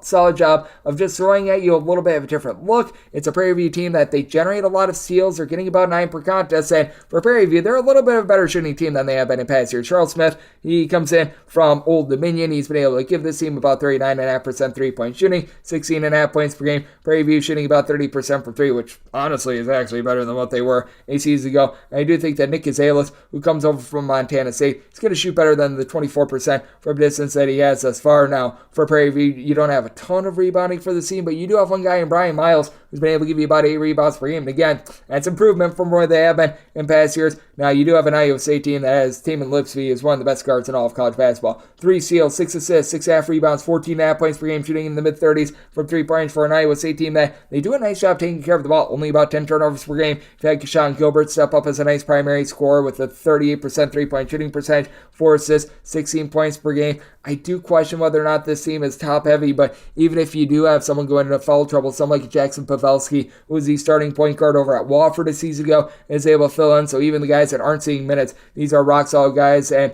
I do like the versatility that you've gotten out of Milan Momosilovic, who comes over from the state of Wisconsin, shooting 45% from 3-point range. Iowa State should be able to get it done. They should be able to get this done rather handily, but it is a Prairie View team that is scoring points. They've scored at least 75 in each of their last 4 games. I think that they hold in there enough to cover a 25 against an Iowa State team. I think they're going to see a little bit of regression with their defense. Still an amazing defense, but I think that's going to come through a little bit, but I do think that Iowa State going to bog down this game a little bit in terms of their total possession, so I did set my total at a 140.5, diving in on the under and 25 or more, looking at Prairie View. 306, 569, 306, 570. Wagner is playing us through Boston U. Boston U is an underdog of 3.5 to 4 points, and your totals between 122.5 and 124, and with Boston U, I did set them as an underdog of 7 points. I'm going to be one to lay it with Wagner. Now, with Wagner, this has been a very ghastly offense, and you never laud Wagner for their offense. It's always the defensive side of things that gets it done, and for Wagner, man, 349th in all of college basketball in terms of points scored on a per possession basis, but not like Boston U is doing an amazing job. 329th in the country in this respect, and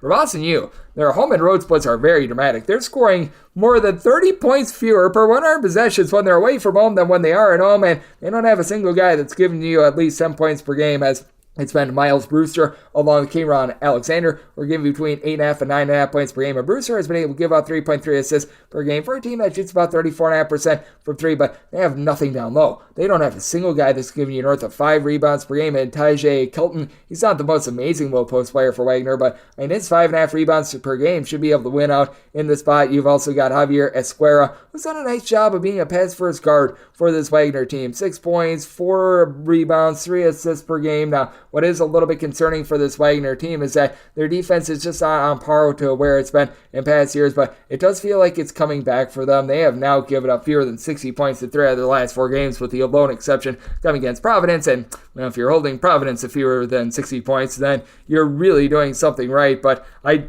also take a look at this Boston U team, and because they don't have anything on the interior, they're only about 150th in terms of points allowed on a per possession basis, that they're going to have their issues as well. Wagner feels like it's starting to tap into that good defensive style. They're now back in the top 150 in terms of points allowed on a per possession basis, and I do think that for Wagner, they're going to be able to win a little bit of a slow, yucky style game, but I do think that with Wagner, having someone like a Melvin Council giving you 13.5 points per game, they should be able to score a little bit more in this game. I think that it's going to be close enough for late game filling. I did set my total at 127, looking at the over, and I'm going to be willing to lay it with Wagner, set them as a 7-point favorite. 3-6-5-71, 3-6-5-72, it is Winthrop, and they are going to be on the road facing off against Little Rock. Little Rock finds themselves as a home underdog of a 1.5, seeing some pick'em lines out there as well. Totals anywhere between 160 and 161. I did set my line at a 155. I'm going to be going in on the under. You've got a Winthrop team that has been highly efficient on the offensive side of things in terms of points allowed on a per possession basis. They're a top 75 team.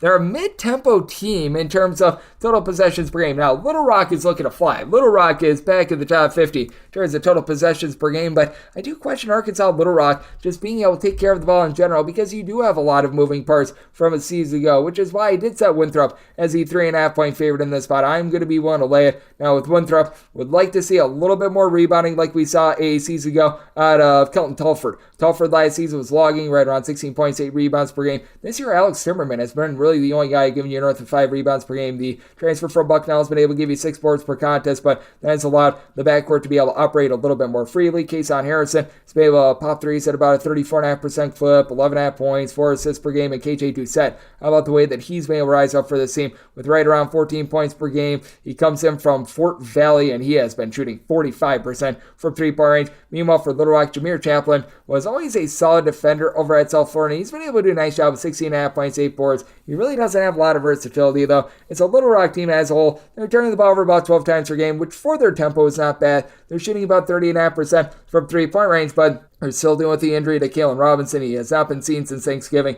was logging 19 points, 4.5 boards, 4.5 assists, and without him in the fold, that means that you have to have that ball in the hands of Bradley Douglas quite a bit more. He's a senior that comes in from the non-D1 ranks, and he's been able to do a relatively solid job of being able to dish it out recently. 5+ assists in 3 out of the 4 games in which he's really been playing the lion's share of the minutes, but that said, it is a case where the defense has had a little bit of an up and down, as well as they have given up north of 75 points in 2 out of those 3 games as well. And in regulation, because they did have a game that went to overtime against Tulsa. So in regulation, it is a team that has seen a little bit of a drop-off in terms of their pace as well. So this is a spot where I do think that we're going to see things slow down just a little bit, especially with that Robinson injury. So I'm going to be taking a look at the under end with Winthrop, willing to lay up to 3 points with them. 3-6-5-73, 3-6-5-74. VCU is going to be playing against Alcorn St, and Alcorn St finds themselves as 14 to 13.5 point underdogs. Total on this game, between 141.5 and 143. I did set VCU as a 16.5 point favorite. I'm going to be willing to lay the number. It has been a very up and down season, to say the least, for VCU, as they've been able to pull off some nice upset wins, and then they lose to Norfolk State. You just don't know what you're going to get night in, night out of VCU. It's clear that they have been missing Cam Bairstow thus far this season, as he was expected to be a primary scorer coming in from Utah State, along with his coach and Ryan Odom, but you have been able to get good production out of Max Shulga, who's been able to log about 16 points, 4 boards, 4 assists. He's been a do-it-all player, along with Zeb Jackson, who he himself, 14.5 points, 5.5 boards, 4 assists, but for VCU, it's been inconsistent in terms of backcourt, 31% 3-point shooting, 15 turnovers per game, but now they get to go against an Alcorn State team in which they've had their issues as well in terms of their 3-point shooting percentage being right around the same at 31.5%. For Alcorn State, they also have had a really tough time defending in general for this Alcorn State team, even though they have been able to be a little bit better in terms of taking care of the ball, only about 10.5 turnovers per game. They rank right around 280th in terms of points allowed on a per possession basis, and what is absolutely killing Alcorn State right now is the fact that they cannot guard the 3-point arc. 322nd in all of college basketball in terms of opponents' three-point shooting percentage. VCU, meanwhile, they're about 110th in terms of points allowed on a per-possession basis. But Alcorn State, a little bit of a different story here, as they've been able to rack up a lot of their good stats against Division I competition, and then you get them against D1 teams, 358th in the country in terms of points allowed on a per-possession basis. You have been able to get right around 7.5 rebounds out of Jeremiah Kendall. He's been the main scorer with about 16 points per game, but nearly half of Alcorn State's roster has missed multiple games thus far this season. 3 out of your top 4 scorers have been out for at least one game thus far this season. That's been very concerning, so you don't get a lot of rhyme or rhythm there. And other than Kendall, you don't have a single guy that's been able to give you north of 4.6 rebounds per game as well. Byron Joshua has been able to give you about 12.5 points per game, but he's currently shooting about 24% from three-point range as well, so you've got a lack of consistency with Alcorn State. It's an Alcorn State team that's given up 80-plus points in each of their last 5 games. Meanwhile, for VCU, is the defense necessarily stout? I would say not, but at the same time, this team has been able to do a solid job in regulation, giving up 72 points or fewer in 4 out of their last 5 games, so I do think that VCU is going to be able to hold up there, and I think that Alcorn State has really been propped up by their numbers against non-D1 teams, so I did set my total at 138.5. I do think that Alcorn State can have a little bit more success against VCU with how sloppy they've been, but I don't think that Alcorn State is going to have a good time putting the ball in the basket. I think that they're going to have a tough time grabbing second chances. So did set my total at 138.5, diving in on the under with VCU, willing to lay up to 16 with them. 36.575, 36.576. It is Eastern Illinois. They play us at Central Arkansas. Central Arkansas is a 5 to a 5.5 point underdog. Your total between 138 and 138.5. And with Central Arkansas, I did set them as an underdog of 5.5 points. So at the 5, I'm willing to lay with Eastern Illinois. This Eastern Illinois team is starting to grow on me a little bit. They have that good effort against Kansas a few nights ago. They absolutely take it to IUPUI. Now, IUPUI absolutely sucks, but for Eastern Illinois, this is a team finally with a pulse. They've won 5 games, and they might have the best player in this game in Cooper Jacoby. 12 points, shooting 37.5% from 3 as a 6'7" stretch player, 8.5 rebounds per game.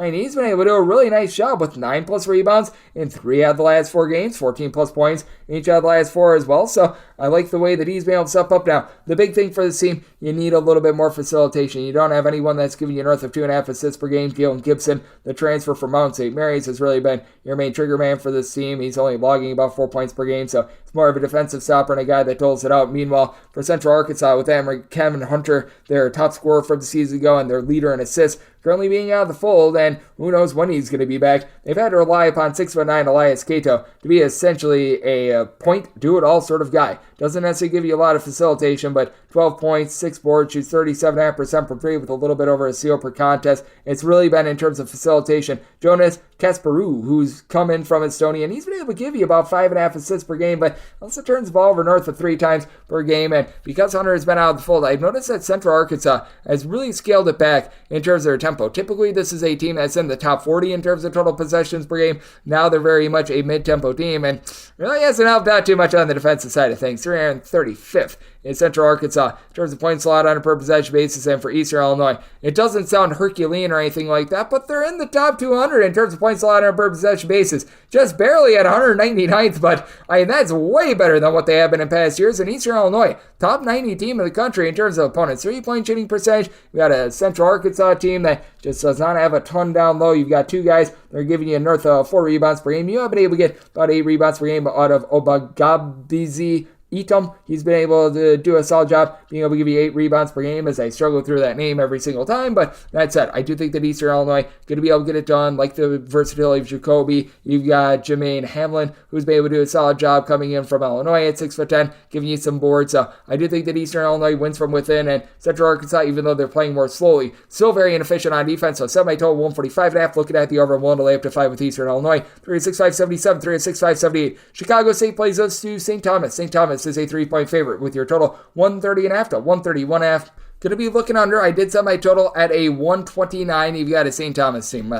Ever since they have come up to the Division I level, they have never been inside the top 275 in terms of total possessions per game, and not like Chicago State is really cranking up the tempo either. For Chicago State, they're right around 200th in the country in terms of total possessions per game. For Chicago State, they actually do a nice job with regards to versatility. I really love what you're getting out of Jayshawn Corbett, who's been able to give you a double-figure amount of points. He's shipping in there right around 6 to 7 rebounds per game, and it is a St. Thomas team that Do they do an amazing job on the glass? No, but what St. Thomas does a nice job of is that they never beat themselves. This is one of the best teams in all of college basketball over the last 3 years in terms of turnovers on a per possession basis, only turning it over 10 times per contest thus far this season. And you've got a pair of guys at the forefront, and Raheem Anthony, along with Parker Jorklin, combined to shoot just under 40% from three-point range, right around 27 points. Both of these guys give you about 5 rebounds per game as well. Now, St. Thomas has never really been the world's most efficient defense in terms of points allowed on a per possession basis.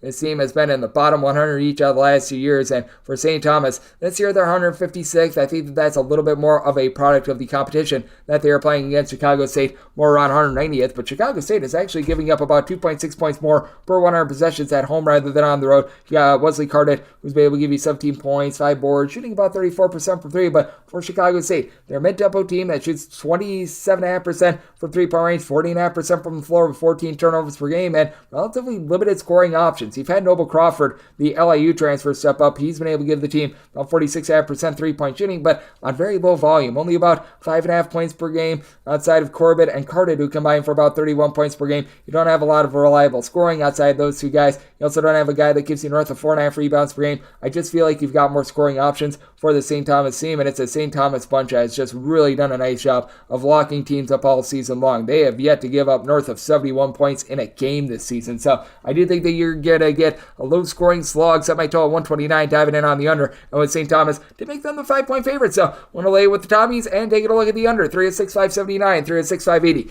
North Alabama plays host to Morehead State, and Morehead State is a 1.5 to 8, 2.5 point underdog. Totals between 140.5 and 141.5. I did say North Alabama is a 3-point favorite. I'm going to be willing to lay this summer. You've got a big, giant tempo war here. North Alabama is a top 50 team in terms of total possessions per game. Morehead State, year in and year out, they're one of the most slow teams in college basketball, 284th in the country in terms of total possessions per game. I did set my total, though, at a 143, even though for Morehead State, they are without their top scorer from a season ago, as Mark Freeman. He's pretty much done for the year. They have been able to get a lot out of the non-D1 transfer in Riley Minix. Minix has come up to the D1 ranks with 17 points, 8 boards, 2.5 assists per game, doing a nice job of being able to give you a little bit of versatility as well, only shooting 29% for 3, but with his size, that does add a little bit of spice to this team. But the biggest thing for Morehead State is that this team is just flat out not really getting the job done on defense. Morehead State allowing opponents to shoot about 33.5% from 3-point range. They're about 185th in the country with that regard. You don't necessarily have a ton of rebounding with this team as well because Alex Gross,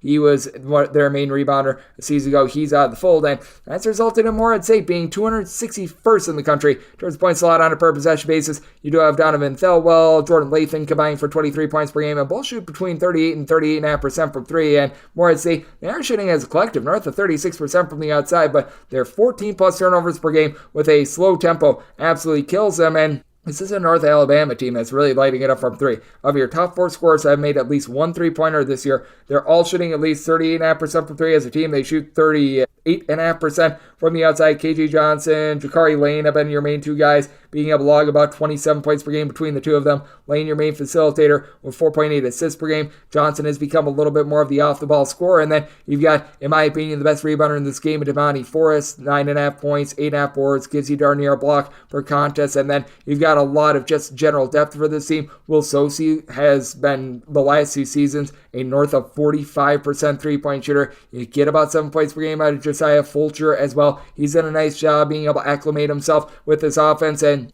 now you've been able to get a little bit more rebounding as well out of Tim Smith Jr., the non-D1 up transfer. He's been able to give you about 6 rebounds per game, doing a nice job manning things down low. Certainly it's not a North Alabama team that's going to be amazing with their defense, but 157th in the country. First points allowed on a per possession basis. There's something to be had there with Morehead State being a little bit out of sorts with their offense with the sudden loss of Mark Freeman. I do think that North Alabama gets it done and gets their tempo. I said North Alabama is a 3-point favorite, going to be willing to lay the small number and semi-total 143, so also going to be taking a look at the over, 306.581, 306.582. Iona plays us to St. Francis, Pennsylvania. St. Francis is a 16 to a 16.5 point underdog. Totals between 138.5 and 139. St. Francis, I said as a 16.5 point underdog, so 16 is the max I'm willing to lay with Iona, but I'm going to be willing to lay with Iona for St. Francis. They lose each of their top 5 scorers from a season ago. This team is in the bottom 100 in terms of both points scored and points allowed on a per possession basis. Now, to the credit of St. Francis, they have been able to win 4 of their last 5 games. They squeak out road wins against a pair of Patriot League teams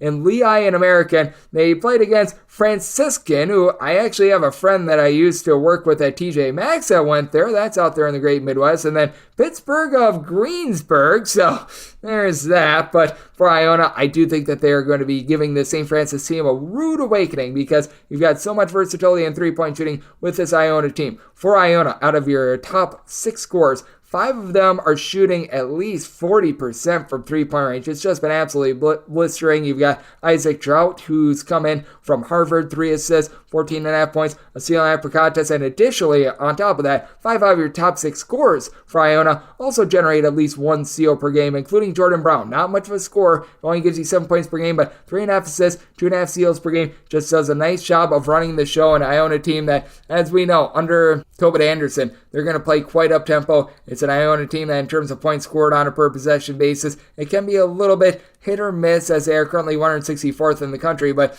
it certainly beats what St. Francis of Pennsylvania is doing. St. Francis 353rd in the country with this regard, and for St. Francis, you're just not going to have anything down low to really be able to unearth that Achilles heel of the fact that Iona does not have Osborne Chema, their 7-footer. Right now, you've had Eli Wilborn for St. Francis be able to give you about 5.5 rebounds per game, and that's about it. It's a St. Francis team that turns the ball over 14 times per game. They're outside the top 300 in terms of total possessions per game. They shoot 28% from three-point range. Now, credit where credit is due. Aaron Talbert is now shooting north of 50% from three-point range in these last 2 wins. He's had a combined 17 points, 7 assists in those 2 contests, so he's been able to come to the forefront for the team, but Cam Gregory's having to do it all. 12 points, pair of assists, a little bit over a steal per game. He has to have the ball in his hands quite a bit, and that leads to this offense becoming very one-dimensional. On top of that, outside of Wilborn, you only have one other player that's giving you north of 3.8 rebounds per game. So even though Iona is a little bit suspect with regards to what they're able to get down low, Greg Gordon has been able to give you 6 rebounds per game. He should be able to win that battle. And Wiesa Ponzo has 6'8" size. He's able to pop it from 3 at about 40% last year. Was even higher. So this is a spot where I do think that Iona takes it out on a St. Francis team that has pulled off a pair of very nice wins, but I think that reality is going to set in. Did semi-total at a 140.5. I do think that Iona is going to be able to exploit a St. Francis team that has not been good with regards to their outside shooting defense, while Iona, they themselves certainly have their warts with that regard, as St. Francis is 353rd in the country in terms of points allowed on a per possession basis. So looking at the over semi-total 140.5, and want to lay up to 16 with Iona. 3 of 6.583, 3 of 6.584. Tennessee State, it's the road to face off against the Lipscomb. Lipscomb is a 6 of 6.5 point favorite, and your totals between 151.5 and 152.5 with Tennessee State. I did set them as an underdog of 8.5 points. I'm going to be one to lay with Lipscomb. I just have been cellaring quite a bit on the Tennessee State team, and for Lipscomb, even with Jacob Onyasovic in the fold, I do like what I'm seeing in terms of the overall offense of this team. They have quite a ways to go in terms of their rebounding and their defense, but Darren Boyd has been tremendous with 17.5 points per game. He's lighting it up at about 38.5% from 3. Lipscomb as a whole, they're shooting 36.5% from the outside. This Lipscomb team, even though they don't have size as they lose Asan Asadullah and all of his versatility from a season ago, they've been able to do a nice job of being able to mix and match, and it's a Lipscomb team that when they're at home, they're just an absolute rocket ship with their offense, as they are scoring about 24 points more per 100 possessions at home rather than on the road. Will Pruitt has given you some nice versatility, 11 points, 5 boards, 3.5 assists, not necessarily shooting well from three-point range, but their top 5 scorers, he's the only one shooting below 35.9% from three-point range. And for Tennessee State, you do have some guys I like, and I think that this is going to be a contender out there in the OVC. Out of your top 4 scorers, 3 of them give you north of 5 rebounds per game, including Keenan Hodges, who comes over from Eastern Illinois, 11 points, 5 boards. He's able to handle the ball with a pair of assists. He's able to give you 2 steals per game, but for Tennessee State, they are shooting about 32.5% from three-point range. Would like to see that go northward as Christian Brown and E.J. Bellinger. I mean, they've been tremendous. They're combined to shoot about 42% for 3. A combined 28 points between the two of them. Bellinger, who comes in from Belmont, he's been able to give you about 5 rebounds per game as well. But the big key for Tennessee State is the fact that they are 312th in the country in terms of opponents' three-point shooting percentage. Lipscomb is a team that really lives from the outside. I think that this is a very bad stylistic matchup for them. And additionally, it's not like the rest of the Tennessee State defense is amazing. It's better, but 196th in the country in terms of points allowed on a per possession basis. I do think that Lipscomb is going to be able to continue to bear down a little bit, and with Tennessee State not having the size to exploit the main weakness of Lipscomb down low, I do think that the Bison get the job done. I did set Lipscomb as an 8.5 point favorite. Going to be one to lay the number, and I did set my total at 152.5. Seeing quite a bit of 151.5 out there. Going to be looking at the over, and I'm going to be willing to lay this number with Lipscomb. 306.585, 306.586.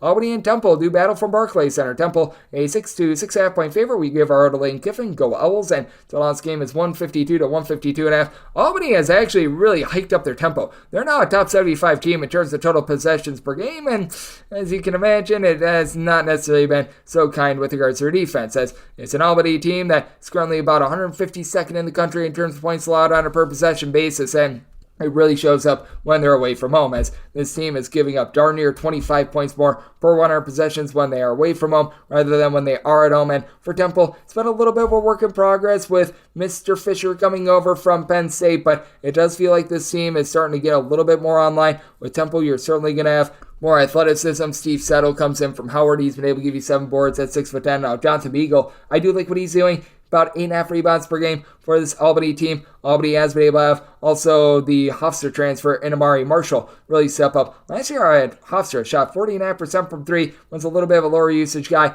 Now he's been able to give you 2 steals, 16 points per contest, and has scored double figures in each of the last 5 games. But for this Albany team, it has been a case where they've turned the ball over a little bit too much with 13 turnovers per game. Sebastian Thomas, who comes in from Rhode Island, has been a nice do-it-all guy. 17 points, 4 boards, 4 assists. Doesn't necessarily shoot it amazingly from 3-point range, but we've also got an Albany team that doesn't necessarily have a ton of depth in for Temple because they are trying to figure some things out. They have been able to play quite a few guys. You've got Heisier Miller, who's been really a nice do-it-all Swiss Army knife guy. 4.5 boards, 4.5 assists, 17 points per game for a Temple team that you got to figure that they're going to warm up with their 3-point shooting. They're only shooting 30.8% from 3-point range, as out of their top 6 scorers, you've got one guy shooting above 30% from 3-point range. That'd be Micah Piccarelli, who comes in from UMBC, shooting 40% from the outside, 13 points per game, but this team does a good job of being able to rebound by committee. You get 14 points, 8 boards out of Jaleel White. You've even had someone like a Sam Hoffman be able to give you about 6.5 rebounds per game. It's a Temple team that has been able to do also a nice job of being able to take care of the ball with 10 turnovers per contest. It's a Temple Owls team that is not necessarily amazing with regards to their defense, but they're actually giving up about 2 points fewer per 100 possessions on the road rather than when they are at home. And for Albany, not necessarily sold on this backcourt, especially with them giving away a lot of turnovers. I will say for this Albany team, they've been able to step up quite a bit recently. 68 points or fewer surrender in 4 of their last 5 games. Meanwhile, you do have a Temple team that has been able to do a pretty rock-solid job in terms of being able to just hone in on the rebounding side of things, and their numbers are just completely warped by that triple overtime game against LaSalle. It makes them look a little bit worse than what they are on defense, but I do think that you're going to be able to get some mid-tempo scoring in this game with Temple. They've had a tough time being able to shoot it, but I mentioned this before, and I'll mention it again. At Barclays Center, I do think that it's going to throw off the shooter's eye, so I did set my total 145, diving in on the under. I think that Temple and their ability to rebound going to be able to win out in this one. I'm going to be willing to lay up tonight with Temple, and going to be taking a look at the under, and we're going to have things up with 306-587, 306-588. Washington State plays us at Grambling. Grambling is a 22 to a 22.5 point underdog. Totals between 136.5 and 137.5. Set Washington State as a 24.5 point favorite. I'm willing to lay it. Grambling last year was a top 20 team in terms of points allowed on a per possession basis. Oh, how things can change in just a few short months. Grambling, 357th in terms of points allowed on a per possession basis. They are giving up 28.4 points more per 100 possessions this year than they did a season ago. This is nothing like the team that we saw last season. Heck, I liked Grambling last season, but now with Atari Gordon and company out of the fold, it makes it a really rough situation for them. You got a Washington State team that's a bit new look, and I'm not necessarily bullish on them when it comes to Pac-12 play, but able to get really good production out of Miles Rice, who's giving you 16 points per game. Isaac Jones, the Idaho transfer, 15 points, 7.5 boards. And that's one thing that I really do like about this Washington State team. Out of their top 6 scorers, 5 of them give you at least 5 rebounds per game. They do a really good job of hitting the glass by committee. They only turn the ball over 10 times per contest. Now, the free throw shooting is out there. They shoot 66% at the free throw line, but by and large, you're doing the little things very well. And with this Grambling bunch, with being so absolutely putrid on defense, you need to have a little bit of offense, and they're 360th in the country in terms of points scored on a per per possession basis. It really makes you wonder, what is this team doing well? Because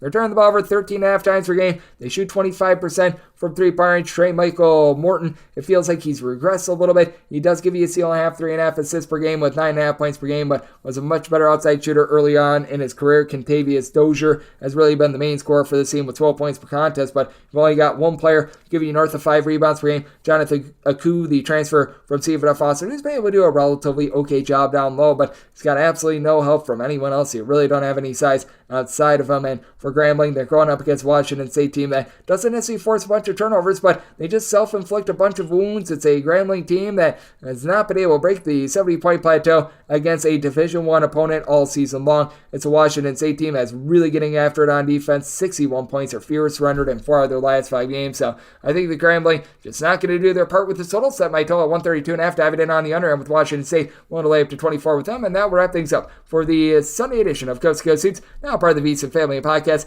If you do like hearing from this fine podcast, Coast to Coast Hoops, you're able to subscribe wherever you get podcasts, Apple Podcasts, Google Play, Spotify, Stitcher, and TuneIn. If you have a question, comment, segment idea, what have you for this podcast, you do have one of 2 ways to be able to fire those in. First one is my Twitter/X timeline at Unit_D1. Keep in mind, letters EM. Maybe it does not matter. As per usual, please send these into the timeline. Other way is find an Apple Podcast review. If you rate this podcast 5 stars, it is very much appreciated. And from there, you're able to fire whatever you'd like to hear on this podcast via that 5-star review. Big thanks once again to Justin Perri, Chuck Wahlbets for joining me in the last segment. Coming at you guys every single day throughout the college basketball season. And he's on coming at you once again tomorrow. Thank you so much for tuning in.